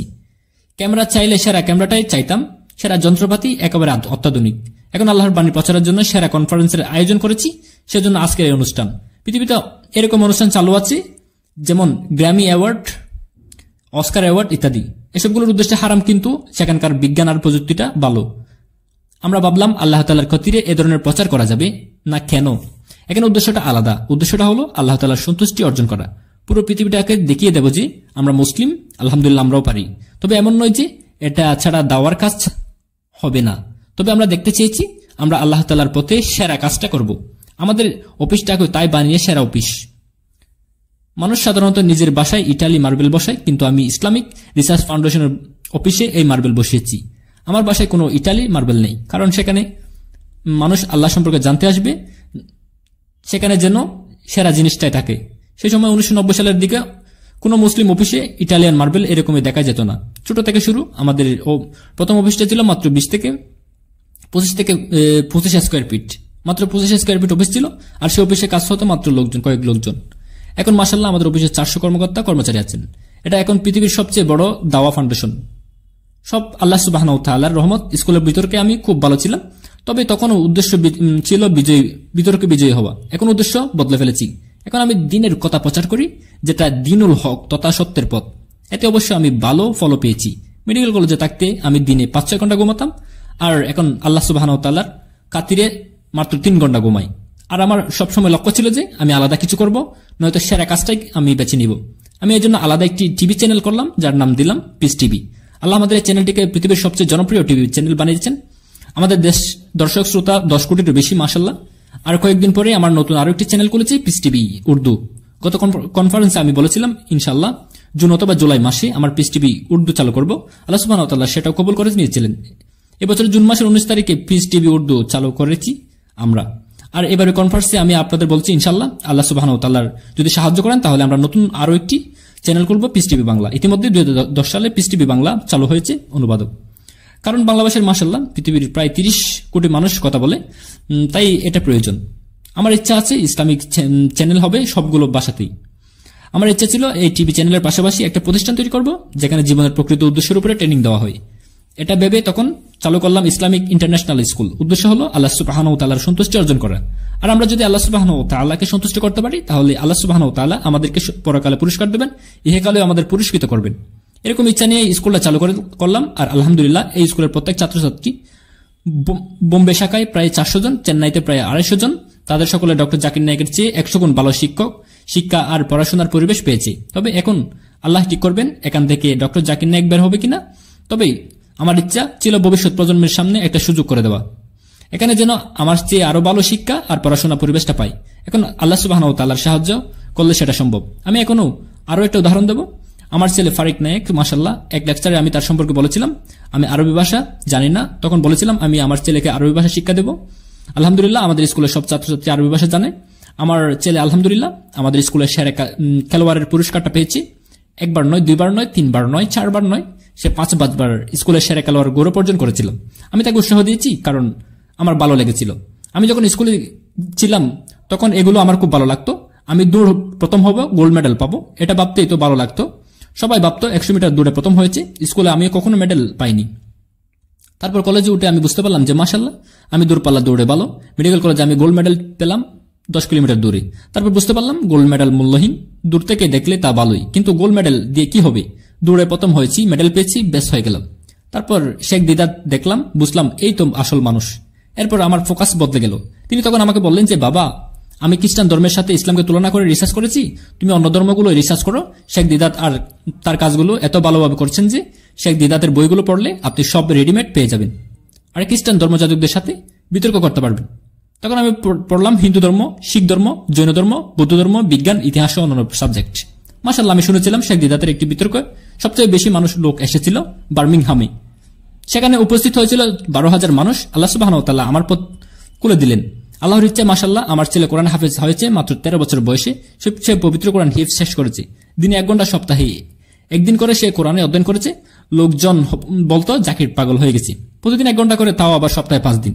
এটা অসম্ভব, কিন্তু আমাদের স্কুলের অধিকাংশ ছাত্রছাত্রী 2.5 থেকে 4 বছরের মধ্যে হাফেজ হয়ে গেছে আলহামদুলিল্লাহ। তাদের মধ্যে একজন আমার ছেলে। এরপর আমার ছেলে তাও কোয়াদানদের ব্ল্যাক বেল্ট পরে পেয়েছে। তবে আমি সবচেয়ে বেশি খুশি হয়েছি যখন সে পাবলিক সমাবেশে লেকচার দেওয়া শুরু করেছে। 8 বছর বয়সে ছোট লেকচার দিত, যেমন 15 মিনিট। আমার লেকচারের আগে তাকে একটু সময় দেওয়া হতো আর সে কিছু কথা বলতো। আমি যখন প্রথম পাবলিক লেকচার দিই সেটা ছিল আমার 27 থেকে 28 বছর বয়সে। লোকজন বলতো মাত্র 28 বছর বয়সে ছেলেটা লেকচার দিচ্ছে, তারা আশ্চর্য হতো। শেখ দিদার 60 থেকে 70 বছর বয়সে লেকচার দিচ্ছেন, আর এর বয়স তো অনেক কম। আর আমার ছেলে প্রথমে যেদিন বড় লেকচারটা দিয়েছিলেন সেটা ছিল 1 ঘন্টার বেশি। সেখানে সে 119টি উদ্ধৃতি দিয়েছে, তার মধ্যে 56টা কোরআন থেকে, 52টা বাইবেল থেকে, আর 11টা হাদিস থেকে। সে সময় তার বয়স ছিল মাত্র 14 বছর, যা আমার প্রথম লেকচারের সময় বয়সের তুলনায় অর্ধেক। আর সে এই 119টা উদ্ধৃতি দিয়েছিল কোনো নোট ছাড়াই। সে গত সপ্তাহে একটি লেকচার দিয়েছিলেন। আমি এই সপ্তাহে একটি লেকচার দেব ইনশাল্লাহ। আমি দোয়া করছি আমার ছেলের প্রচেষ্টা যেন সফল হয়। আমি সবসময় আমার ছেলেকে বলি, আল্লাহ তোমাকে সামর্থ্য দিয়েছেন, এখন তোমার নিজের চাহিদাটা কমিয়ে ফেলো, কারণ আগামীকাল এসব কিছু নাও থাকতে পারে। তোমার উদ্দেশ্য হলো দাওয়াত দেওয়া। আল্লাহ সুবহানাহু ওয়া তাআলা পবিত্র কোরআনে বলেছেন, সূরা হামিম সাজদা আয়াত নম্বর 33, কথায় কে উত্তম ওই ব্যক্তির অপেক্ষায় যে আল্লাহর প্রতি মানুষকে আহ্বান করে, সৎকর্ম করে এবং বলে আমি তো মুসলিমদের অন্তর্ভুক্ত। আমার মনে আছে বিয়ে করার সময় আমি আমার স্ত্রীকে বলেছিলাম, আমি পেশায় একজন ডাক্তার, আমি প্রতি মাসে তোমাকে 4000 রুপি করে দিতে পারবো। এখন চাইলে আমাকে বিয়ে করতে পারো আর চাইলে নাও করতে পারো। মাশাআল্লাহ, আমার স্ত্রী তখন কলেজের টিচার, সে আরো বেশি উপার্জন করত, সে তাই এটাতে রাজি হয়ে গেল। এখন আমার ছেলেকে আমি বলছি, তোমার চাহিদা কমিয়ে ফেলো। যদি তুমি মেঝেতে বসে থাকায় অভ্যস্ত হও, যদি তুমি কষ্ট করায় অভ্যস্ত হও, সবকিছু ত্যাগ করে যদি দাওয়াত দিতে পারো, সেটা অনেক সহজ। কিন্তু যদি আরাম আয়েশ অভ্যস্ত হও, তাহলে সেই আরাম আয়েশ তোমাকে দায়ী হওয়ার পথে বাধা দেবে। মাশাআল্লাহ, আমার ছেলে মেঝেতে ঘুমিয়ে অভ্যস্ত, তবে সে 7 স্টার হোটেলেও তাকে থেকেছি। তবে আমার মতে তরুণ বয়সে সবাইকে কষ্ট করতে হয়। আপনাদের সন্তানদের মুখে সোনার চামচ তুলে দেবেন না, তাহলে আল্লাহ সুবহানাহু ওয়া তাআলার সন্তুষ্টি অর্জন করা কঠিন হয়ে যাবে।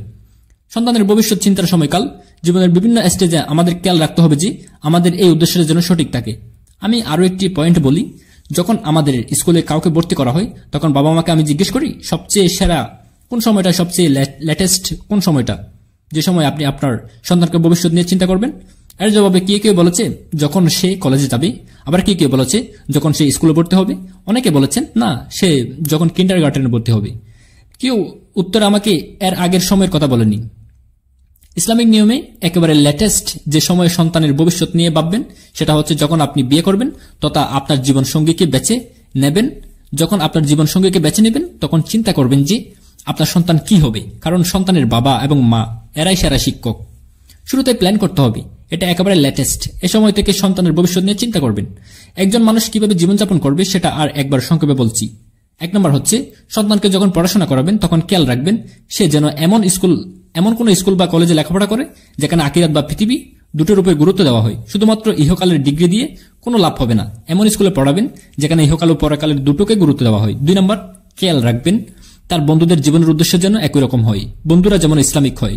তাহলে তারা বড় হয়ে এমন কোন প্রতিষ্ঠানে যোগ দেবে যাদের উদ্দেশ্য হবে কোরআন ও সহিহ হাদিসের উপর ভিত্তি করে। 3 নম্বর, অর্গানাইজেশনে যোগ দেন, কিন্তু যোগ দেওয়ার আগেই যাচাই করে নেন যে সেই অর্গানাইজেশনটা কোরআন অনুযায়ী আল্লাহ সুবহানাহু ওয়া তাআলার নির্দেশন আর রাসূল সাল্লাল্লাহু আলাইহি সাল্লামের নির্দেশিত পথে চলছে কিনা। 4 নম্বর, যখন পেশা বেছে নেবে তখন কোরআনের এই আয়াত অনুযায়ী কাজ করবে, অর্থাৎ সে যেন এমন পেশা থাকে যা তাকে আল্লাহর পথে নিয়ে যাবে। এবং এই ব্যাপারে পবিত্র কোরআনে আল্লাহ সুবহানাহু ওয়া তাআলা বলেছেন সূরা আলে ইমরানের আয়াত নম্বর 104, তোমাদের মধ্যে এমন একদল মানুষ আসুক যারা লোকদেরকে সৎ কাজের নির্দেশ দেবে এবং অসৎ কাজের থেকে নিষেধ করবে, এই মানুষগুলো সফল কাম হবে। পবিত্র কোরআনে আরো বলেছেন সূরা হামিমের সাজদা আয়াত নম্বর 33, কথায় কে উত্তম ওই ব্যক্তি অপেক্ষা যে আল্লাহর প্রতি মানুষকে আহ্বান করে, সৎকর্ম করে এবং বলে আমি তো মুসলিমদের অন্তর্ভুক্ত। আর আল্লাহ সুবহানাহু ওয়া তাআলার বাণীর প্রচার করাটাই সবচেয়ে উত্তম পেশা আল্লাহ সুবহানাহু ওয়া তাআলার কাছে। 5 নম্বর হচ্ছে, এমন জীবনসঙ্গী বেছে নেবে যার জীবনের উদ্দেশ্য একই রকম আল্লাহ সুবহানাহু ওয়া তাআলা এবং তার রাসূল, অর্থাৎ তার জীবনের উদ্দেশ্য হবে আল্লাহ কেন্দ্রিক।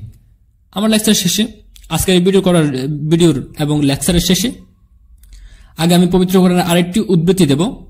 পবিত্র কোরআনে আল্লাহ সুবহানাহু ওয়া তাআলা বলেছেন, বলো, সূরা আনআমের 162 নম্বর আয়াত, বলো আমার সালাত, আমার কুরবানি ও হজ, আমার জীবন ও আমার মরণ সবাই আল্লাহ তাআলার উদ্দেশ্যে, যিনি জগৎ সমূহের প্রতিপালক। প্রিয় দর্শক, প্রিয় মুসলিম ভাই বোন আমার, ভিডিওটা কষ্ট করে ধৈর্য নিয়ে দেখার জন্য আপনাদেরকে অনেক অনেক ধন্যবাদ। আজকের মতো ভিডিও বিদায় নিলাম।